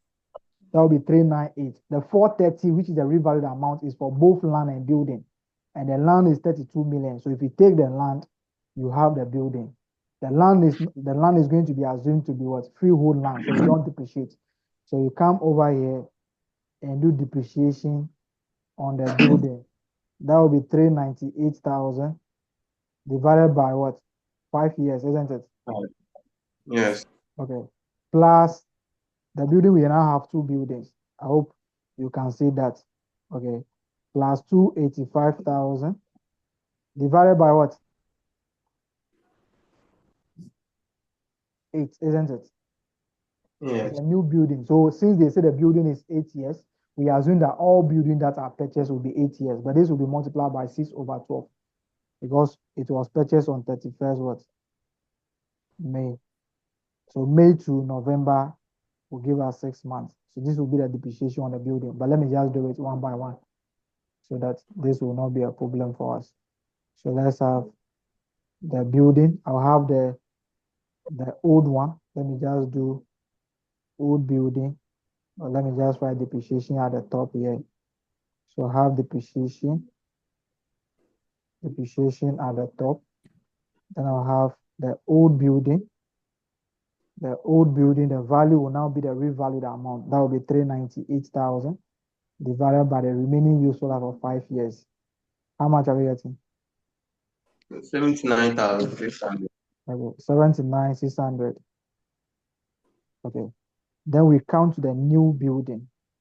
The new building, we will start using it. It was purchased on 31st May. If you look at the top here, the suspense accounts appearing in the trial balance reflect different transactions which happened on 31 May 2022 as listed below.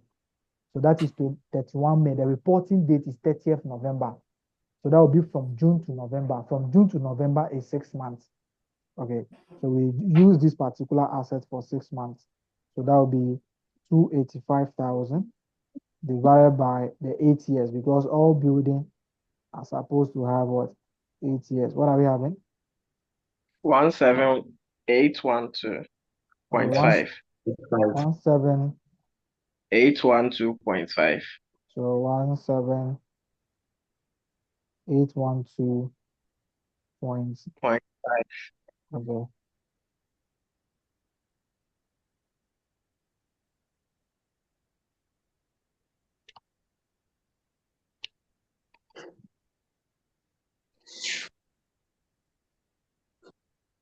Okay. So we have 17812.5. Okay. So that is relating to the building now. Let's move on to depreciation relating to what? The depreciation relating to plant and equipment. So we now count to plant and equipment. Okay. So the plant and equipment, we are going to be doing 2 depreciation. So plant and equipment, we'll be doing the remaining one, and we are going to be calculating the remaining one that will be there. Okay. Let's now count to the value of the plants in the statement of financial position. Let's look at the value of the plants. Okay. The value of the plant is what? 100. Okay. This was after taking the proceeds from it, isn't it? Yes. This was after taking the proceeds from it. So what should have been the total value of the what? Of the plants? What should have been the total value of the plants?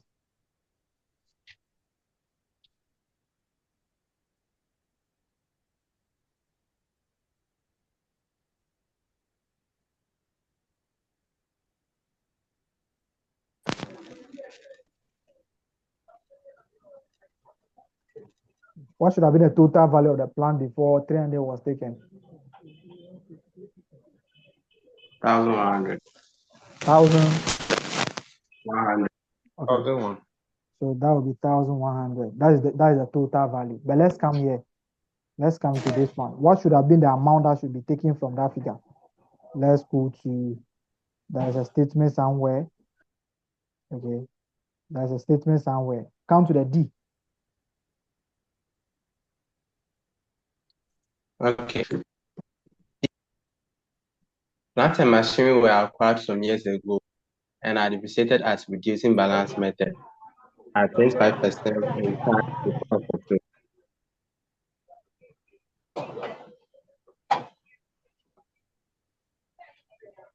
Are you using my own or you're using your own? I'm using your own. So my own, if you're using the one on the screen, then it's supposed not to end there. I've modified it. Okay. Okay. The plant that was sold. Okay. The noises. Okay. So let me take it again. Plants and machinery were acquired some years ago and are depreciated as reducing balance method at 25% and charged to cost of sales. The plant that was sold during the year was bought on 31st May 2020 for 500 million. Okay, so you can see that with the one that you have first, okay, if you read it, it will not make sense to you. Okay, so with this one, this one will make sense to you now. Okay, so what is the cost included in the what? What is the cost included in the figure that we have over there? What is the cost of the plant sold? What is the cost? That will be 500 million, isn't it? Yes. So That would have been 500 million. So it means that we should have taken 500 million from this, isn't it?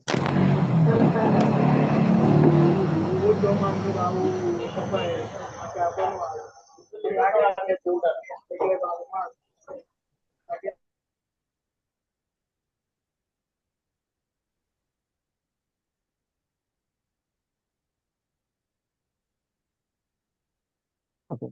So we should have taken 500 million from what? From the 1,100, isn't it? Are we together? Yes, sir. Okay. So the total cost of the plant and equipment. Okay, let me find the total cost of the plants and equipment here. Cost of plants and equipment. Okay. Would have been the value we have in the trial balance. The value we have in the trial balance of 800,000 plus the proceeds that has been taken away. The proceeds has been credited to this one. So they have subtracted all the 300,000. Okay. So it means that the original cost of the plant should have been 100. 1,100. Okay. 1,100. So this will be the figure. Okay. Now, the plant that has been sold, the cost is what? 500. So it means that the cost that is included in this figure that should have been taken should have been what? That should have been 500,000. 500,000. Okay. So how much are we having now? 600,000, isn't it? Yeah. So the cost of the remaining one is 600,000. So the plant and what? The plant and equipment is charged on reducing balance basis. So we also have to know the portion that is relating to the disposed one. Then we go and take their carrying value. Okay, let's come here. The asset was disposed on what? On 31 May 2022, isn't it? The asset was disposed on what? 31 May 2022. Are we okay with that? Yes, sir. Okay. So what would have been the depreciation up to that date? What would have been the carrying value of the asset? Or what would have been the depreciation that would be charged on the asset up to that date? That would have been 2 years depreciation, isn't it? Yes. Would that be 2 years depreciation? Um, let me see. That's 1 May 2022. Yes, 2 years. Okay. So we have depreciation relating to the disposed assets. Relating to the disposed assets. That will be this. Relating to disposed assets, we now have the depreciation. I'll do the depreciation. So let's do the first year because they are using straight line method. First year will be what? 2020 to 2021. Is that correct? Yes. Okay. 2020 to 2021. That will be 1 year. And now the depreciation would have been 0.25 multiplied by what? 500,000, isn't it? Yes. So what are we having? Hello, sir. Yes, please. Yeah, please, how do you know that the depreciation charge should be 2 years? The asset was purchased on 31 May 2020 and it was sold on 31st May 2022. The asset was sold over here. These are the plan that was sold. If you're using your own, you will not have access to this one. I have modified this one. The plant that was sold. So if you want to follow me, you have to look at my screen and Oh, okay. forget about Okay. your printout. So you have to go and write this to your own, the printout that you have. Okay. Okay. Okay. So the first year depreciation will give us what?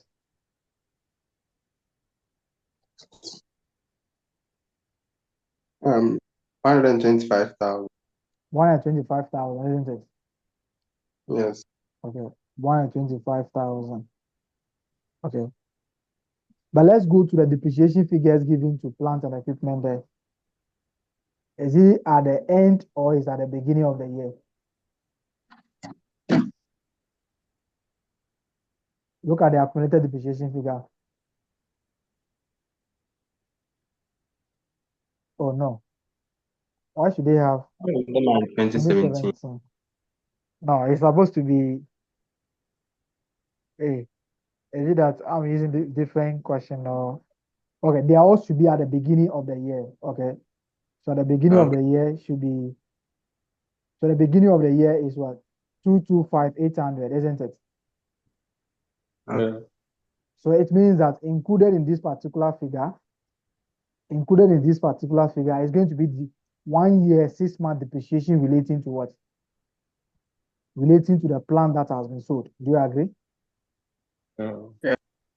It's going to be 1 year 6 months. Is that correct? Yeah. Yes, sir. Okay.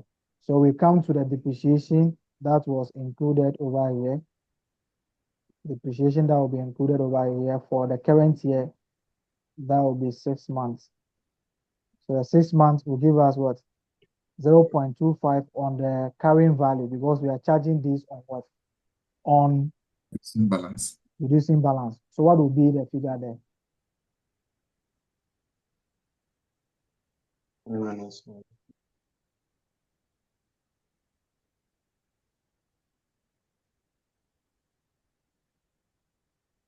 Would that give us 375,000? 375. Yes. Okay, 375 multiplied by 6/12, isn't it?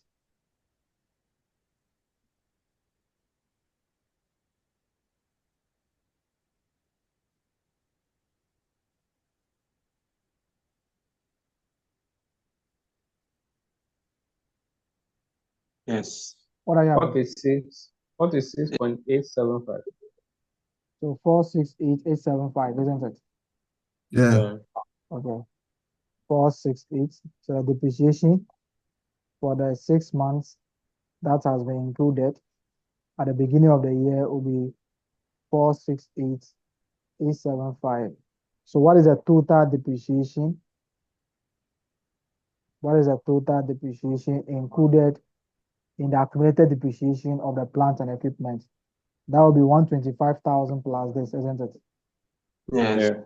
What are we having? 171,875. So 171,875. Okay. So this is going to be the depreciation for what?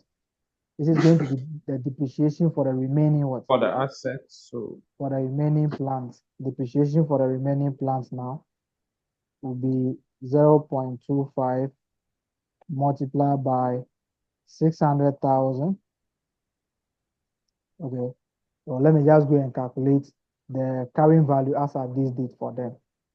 So the carrying value as at this date will be, so let's calculate the carrying value of the remaining assets. You can see that this question is just like the first question that we solved on final accounts. Okay. So we have the cost of the remaining plants and equipment. Okay, that will be 600,000. Okay. And the carrying value or the accumulated depreciation up to that date, accumulated depreciation will be the total depreciation of how much?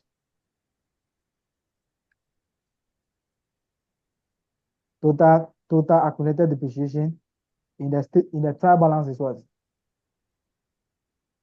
225,800. So 225,800. But 171,855 out of this relate to what?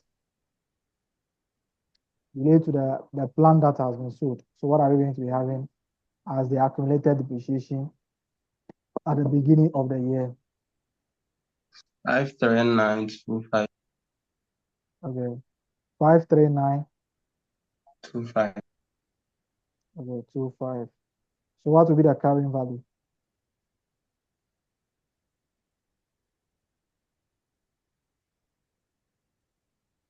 546,075. 546,075. 075. So the depreciation on this one now will be what? Depreciation on plants and equipment. That is going to be the remaining one. It will now be 0.25 multiplied by what?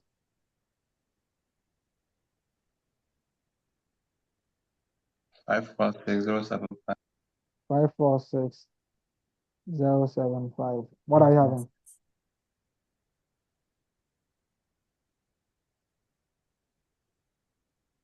136,518.75. So 136 518.75. 518.75. Five. And this depreciation is charged to what? Administration. Now, one of I them think is it's cost one of of sales. Cost of okay, part, cost of cost sale. of sales, and one of them is administrative expenses, isn't it? Yes, sir. Those relating to building is administrative expenses, isn't it? Yes. So the building is purely for administrative expenses. So this is what you do over here. You create your space for administrative expenses. So you have administrative expenses. What are you going to be having? As per the trial balance, what do you have?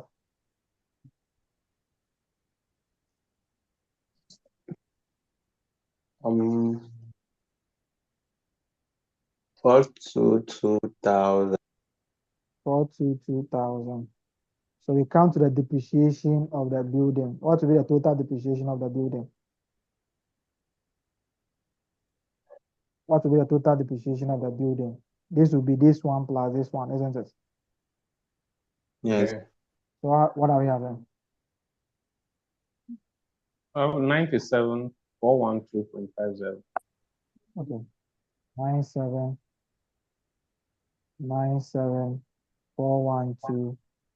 97,412.5. So we'll be going to see whether there is any adjustment to this one again. Okay, you can see the plan that we are selling. The plan that we are selling, what will happen? We are going to use it for 6 months before selling, isn't it? Yeah. The plan that we are selling, we are going to use it for 6 months before selling. Yes, sir. Okay, so what will be the 6 month depreciation on that? We are going to depreciate that particular plan for 6 months. We use it for 6 months before selling. So what will be the depreciation for that 6 months?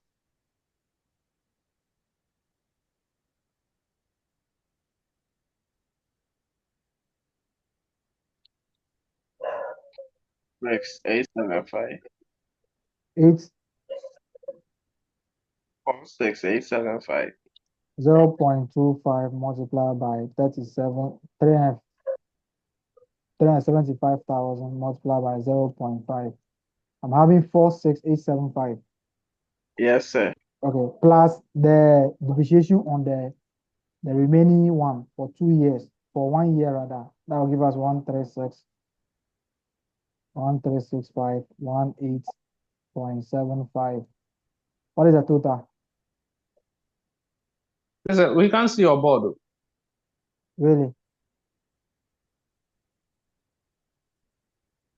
I can see. There you Closing go. inventory. I can also see. Okay, so what is the total figure for the depreciation on the two? The depreciation on the plan that should be taken to cost of sales. It will be this figure, which is this one plus the 6 months of the depreciation over there. So what will be the total figure?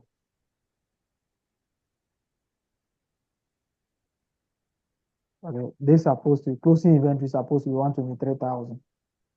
Okay, 123,000. Okay, what is the depreciation that you are getting?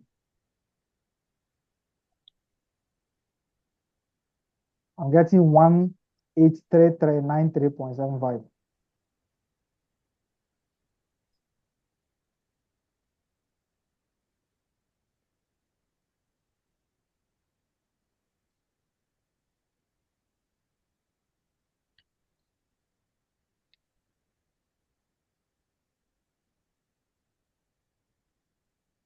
Please, what are we getting? Are we together? I'm getting 183,453.75. Okay, 183,393. 83453. Are you sure? Yes, The depreciation on the remaining one is 136,518.75. 518, 578.75. And Is it 518 or 578? What are we having? okay, it's supposed to be 518. Yeah, 136 518.75 plus the 6 months of this. 6 months of which one, sir? 6 months of the asset that we have used before disposing it. The asset was disposed on 31 May 2022. We have used it for 6 months before disposing. Is it not on a reducing balance? Yes, please. So we need to take the earlier one from it. And that is what we have done. It is a full year that we have done, and we divided by So 6 months. 135, right? No, it is 375,000. So it is Sorry, 375. 375. Yeah, Okay. 375. So By 183,393.75. So the total will be 93. Okay, that is Yes, if you do 93, that is a 183,393. full year divided by 2. Okay, 0.5. Okay, so we have 187. Okay, 93.75. 0.75. Okay, 1833. 3.75. 187.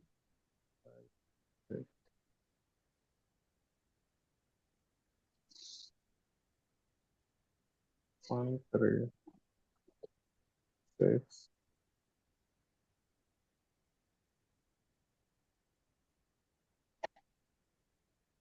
518.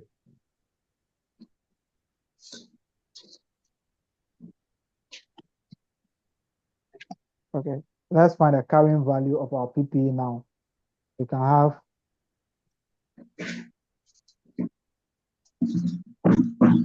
okay. So the carrying value of the PPE will be this one. Okay. Just take the revalued amount at the start of the year. The revalued amount for both the land and building was what? 430, isn't it? We have additions. Additional land, additional building was 285,000, isn't it? Yes, sir. Okay. Then we have the value of what? The value of plant and equipment. Yes, So sir. plant and equipment, what are we going to be having? The plant and equipment, use the total value. Total value that should be at the beginning of the year should be 110, isn't it? So you have 110,000. Okay. So this figure. Then you have disposal. The one that you have disposed, is 500,000. Then you take it away from it.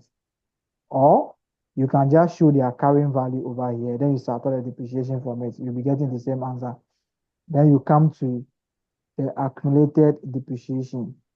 The accumulated depreciation will only be on the building, will only be on the plant and equipment now because we are using the new value of the what? Of the land and building. So it means that we are using a revalued amount. Depreciation and all those things has been written up.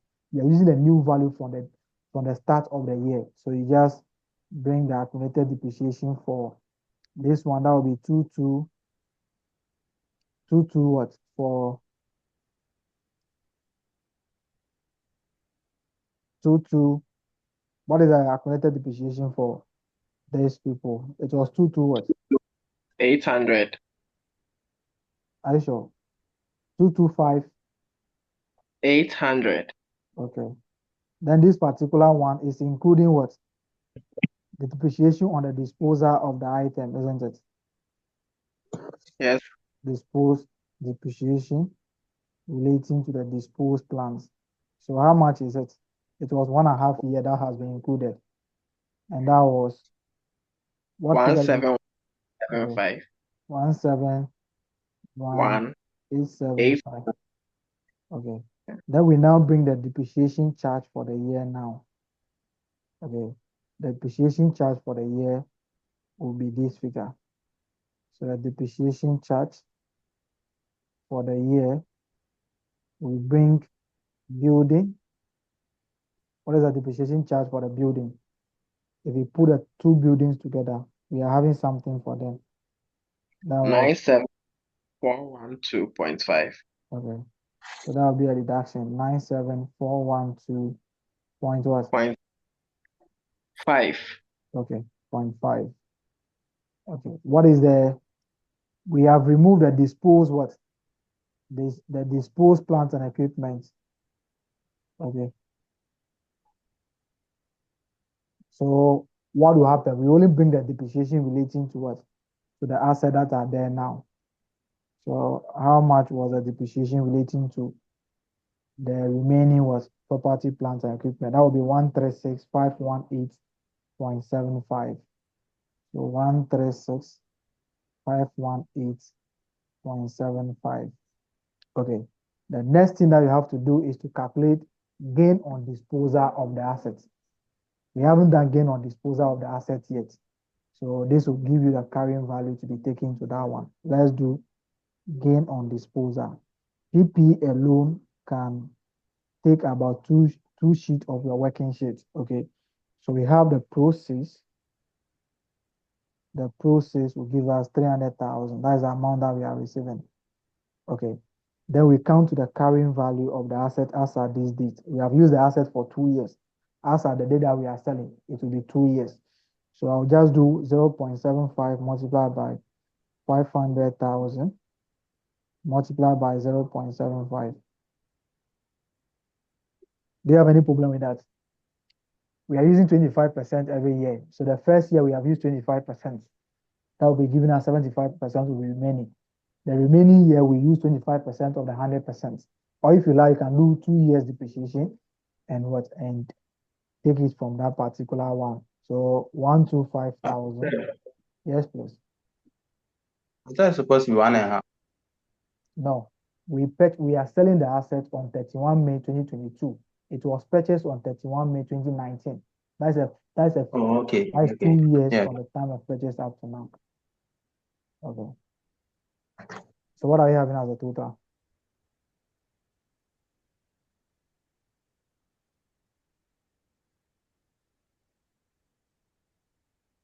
So what we multiplying by 75.75 twice. That is what I'm saying, that if you If don't get it, then you do your own. Find a depreciation for 2 years and take it from it. Okay. Find a depreciation Hello, for sir. 2 years. I'm saying 250. that find a depreciation for 2 years and take it from the total cost. The proceed. Oh, okay. You'll be getting the same answer. Okay, but what I'm doing is on renew. We are using 25% every year. So the first year we use 25%, remaining 75. So, That 75 will yeah. now be 100%, and we'll be remaining with that particular one again. What are you having? Oh, okay. 281,250. Okay, 28 point what?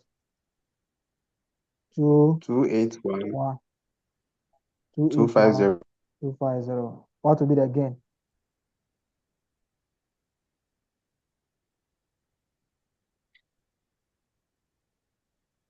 One 18750. Yes. So your other income and other gain, that will be part of your other income and other gain now. Okay, we are basically done with. So it's a very simple one, but complicated. Okay, so we are done with what's okay. We are done with the C and the D together, isn't it? Yes, sir. Okay, let's take the E now. E. The development cost balance. The trial balance represents the cost incurred in previous year to develop new system. The costs cover the research and development cost, and management cannot separate the cost incurred on research part and cost incurred on development part. During the year, development phase was still ongoing where Mashuza company has incurred additional cost of 85 million for development of software. But this was not recorded because the payment was not yet done until 30th November 2022. Okay, so they say they have incurred research and development development costs, but they cannot separate the cost on research and the cost on on the development. What do we do? If the development cost cannot be separated from the research cost, what do we do? We haven't done that one under IS 38. Okay. If the development cost cannot be separated from the research cost, please, you take all the cost to be a research cost. Then you expense it. Okay, so that particular Okay. figure should be expensed. The one that we have in the trial balance should be expensed because we cannot identify the development portion and then the research portion. So if the cost cannot be separated, please you take all the cost to be a research cost. So that will be expense. So the research cost will be added to administrative expenses. So the development cost of 127,500 should be added to the administrative expenses. Okay, that should be added to administrative expenses. So let me go and do the administrative expenses. Administrative expenses over here, we have research and development. That will be 127,500. Okay, so let's come to the second part over there. During the year, development phase was still ongoing. So this one, we can know that this is still this one they are now saying development. So this one we have now started development of the product. Development during the year, development phase was still ongoing, where the Mashuza company has incurred additional cost of 85 million for development of the software. But this was not recorded because the payment was not yet done until 30th November 2022. This one, the question is specifically telling you that it's a development phase. So what do? We capitalize. Capitalize it. So you capitalize it as what? As non-current asset. Then you treat the amount as what? The amount has not been paid. The amount will be treated as what? Oh, The 85 million will be treated as what? What will be the entry? Debit the development expenditure as an asset, and you credit what? provision. Payable, sorry. Payable. Okay, so you credit payable with 85,000. Okay, let's come to the F now. F. Yeah. The current tax was estimated at 34 million, while the taxable temporary difference as at 30th November 2022 was 58.4 million, Forget about the including including. revaluation. No, the revaluation surplus is higher than that particular figure, so it should be excluding. The question, I don't know. I should have taken my time to read through. Okay, you can see that they have also done a mistake, and I didn't take my time to go through and adjust it because I was in rush to bring it out so that we solve. So forget about the excluding the including there. So let's limit this one to only in the temporary difference arising from profit or loss items. So what do? They are giving us a tax rate of 30%. What do we do over here? So you have the current tax. What do you do with the current tax? Straightforward. Current liability. Okay. So we now do our tax schedule. So let's have our tax schedule here. Let's have our tax schedule here. So the tax schedule, let's have the current year estimate. Current estimate is what? Is 20 or 34? Okay. Is there any under or over provision in the what? Do you have any figure relating to current tax? Let's try balance. Okay. No figure, isn't it? No. Okay. So we now have our okay. So there's no this one. So the only thing that will be happening over here is movement in deferred tax. So our deferred tax calculation will now be what? 30% on what? 0.30 multiplied by 58,400. What are we having?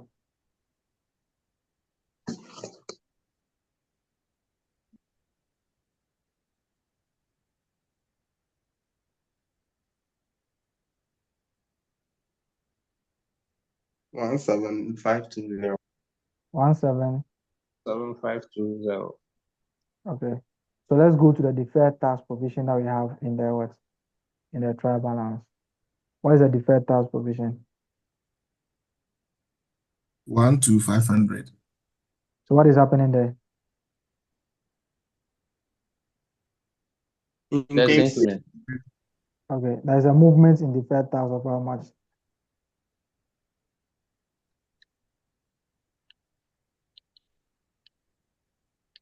50-20.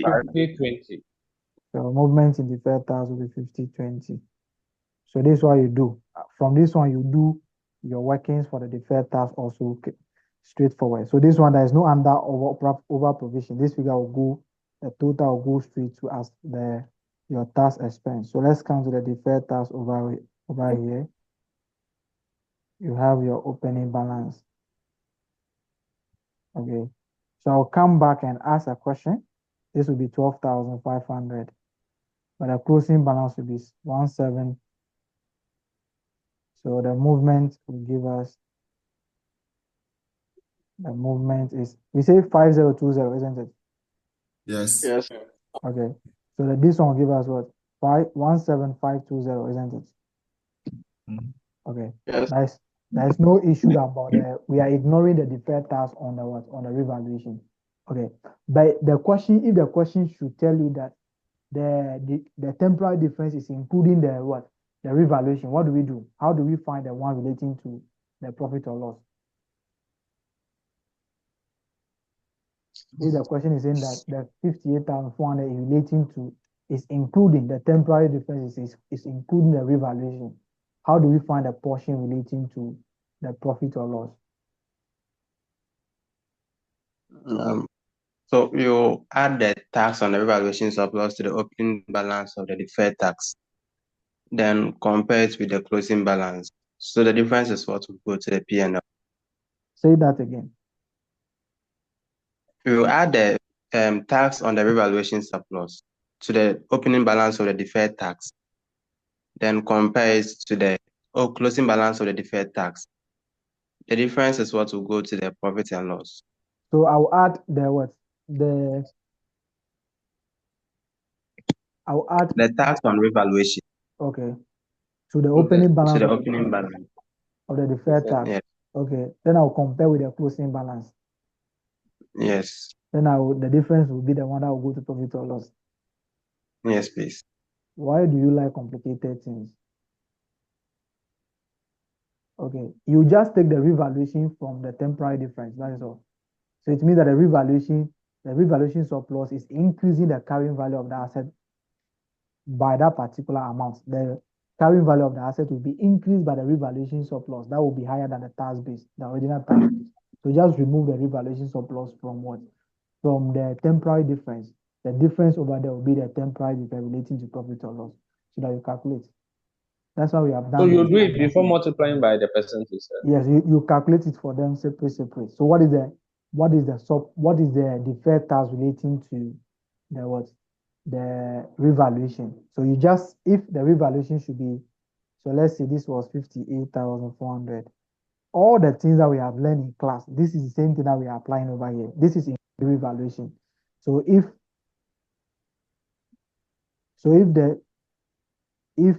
we have 58,400, so the 58,400 over here. So if the revaluation surplus is 5,000, it means that the revaluation surplus will automatically increase the carrying value of the asset by 5,000. So the effect is over here. So just come and take the 5,000 over here. So 53,400 is a temporary difference relating to that one, and 5,000 forward for the assets. Okay. This will be for revaluation surplus. This is for profit or loss. So you calculate this one and go about it. That is it. You split it.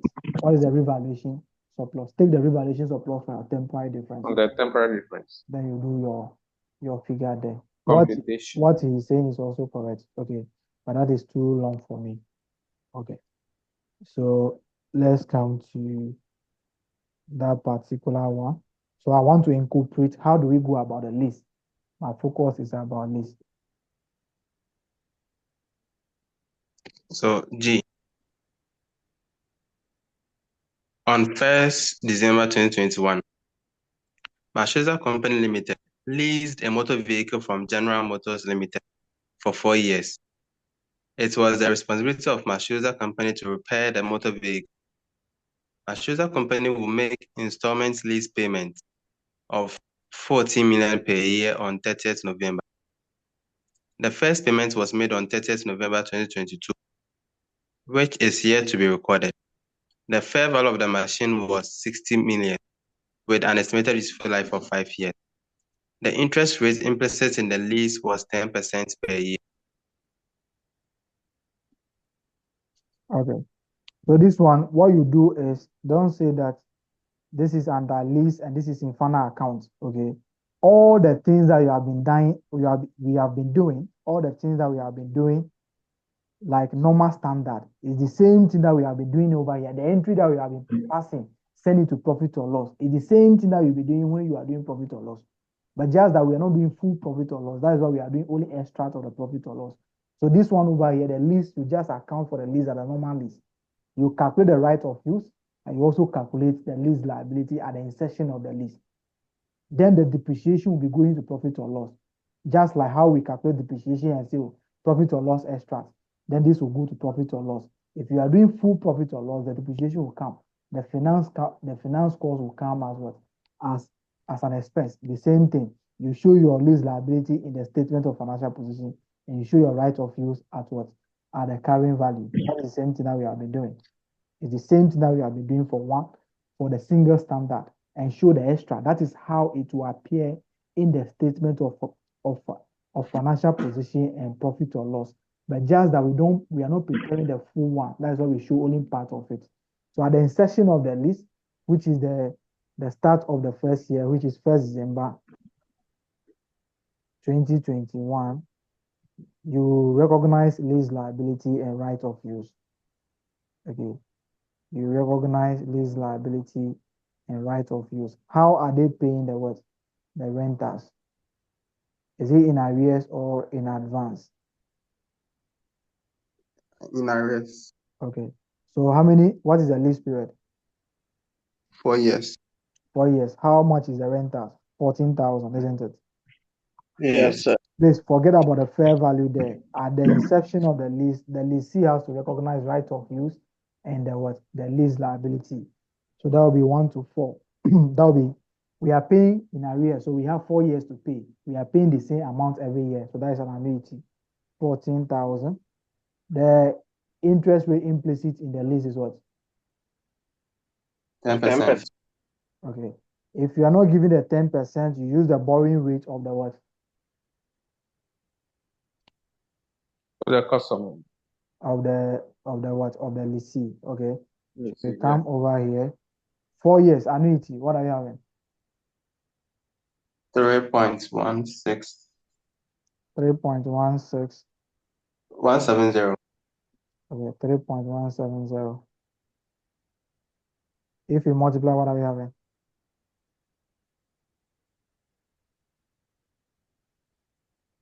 44380. 44380. Is there any direct cost there? No. Okay, so at the beginning of the year, our right of use will be the same as what? The lease liability, isn't it? Yes. So we are going to be doing this at the end of the year. We are at 30th November 2022. So what do? You depreciate your what? You depreciate your right of use. 44380 divided by 4. What are we having? 11095. 11095. Then our lease liability will be amortized now. So we have the lease liability. Lease liability, we have the balance brought down to be 44380. Then we have the finance cost.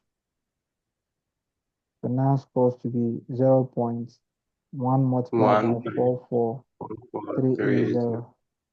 That will give us 4438.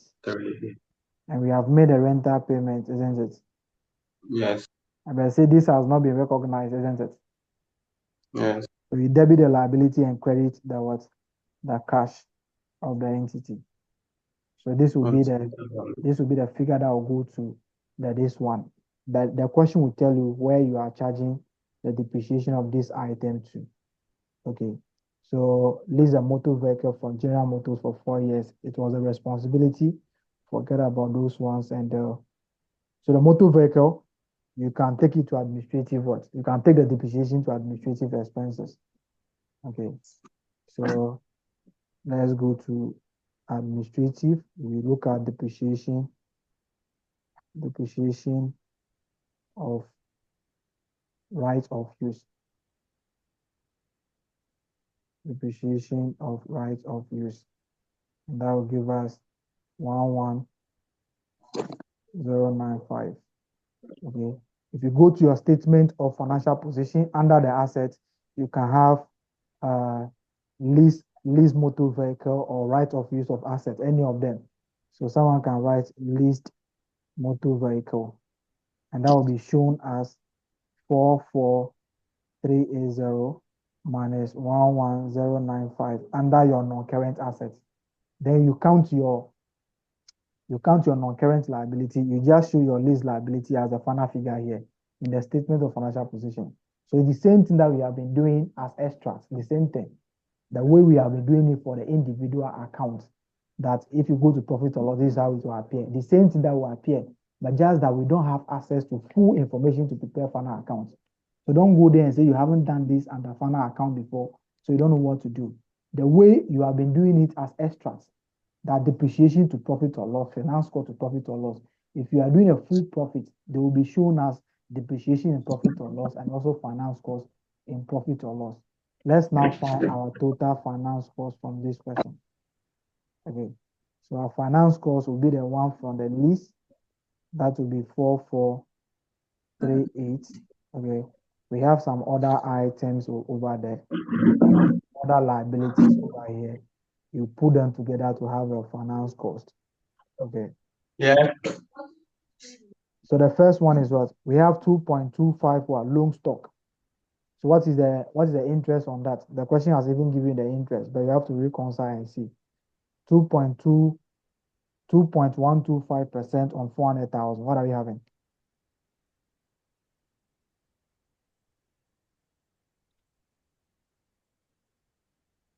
Is that the same as the 8,500? This one, this particular one, this interest over here, all the interests are put together to have what we call the finance cost. So what is the interest that we are paying on this one? 85. Okay. Eight, So we can 500. 8,500. So you can see that it's the same as the loan interest over here, isn't it? Yeah. Okay, So it has been paid. Yeah. Okay. It has been paid already. So you put it together as finance cost. So you have the debenture or the loan stock, the interest on the loan stock. That will be part of it.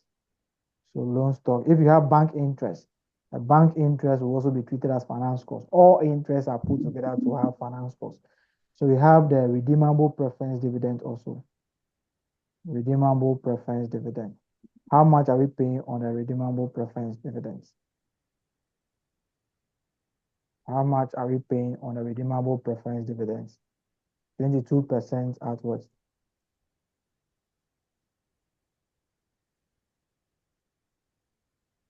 22 on 100,000. What are we having?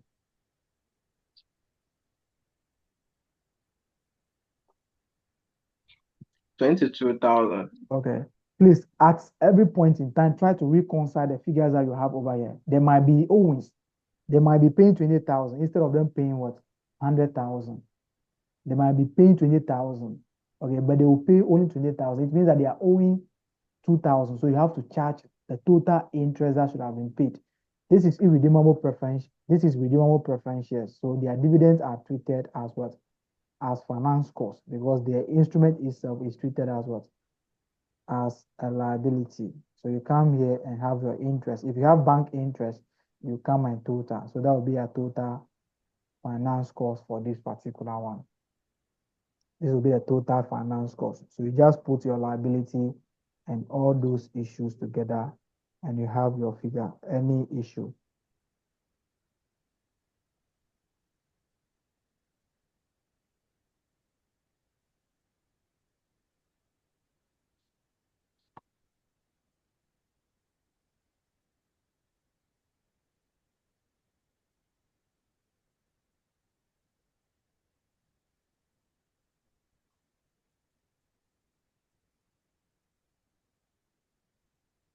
Sir, Yes, please. In relation to the PPE, the carrying value, Yeah. with that of the plant and equipment, can I use the carrying value recalculated? And subtract the year depreciation from it. Yeah, No problem. okay. Thank you.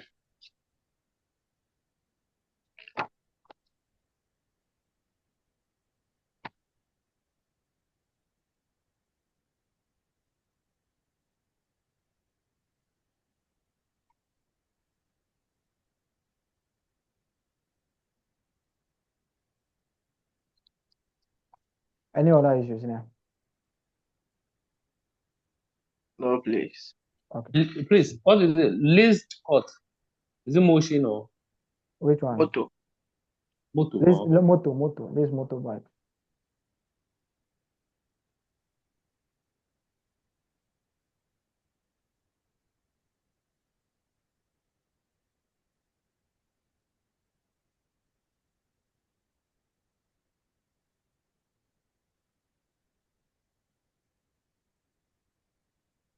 All right, senior. So have a good night.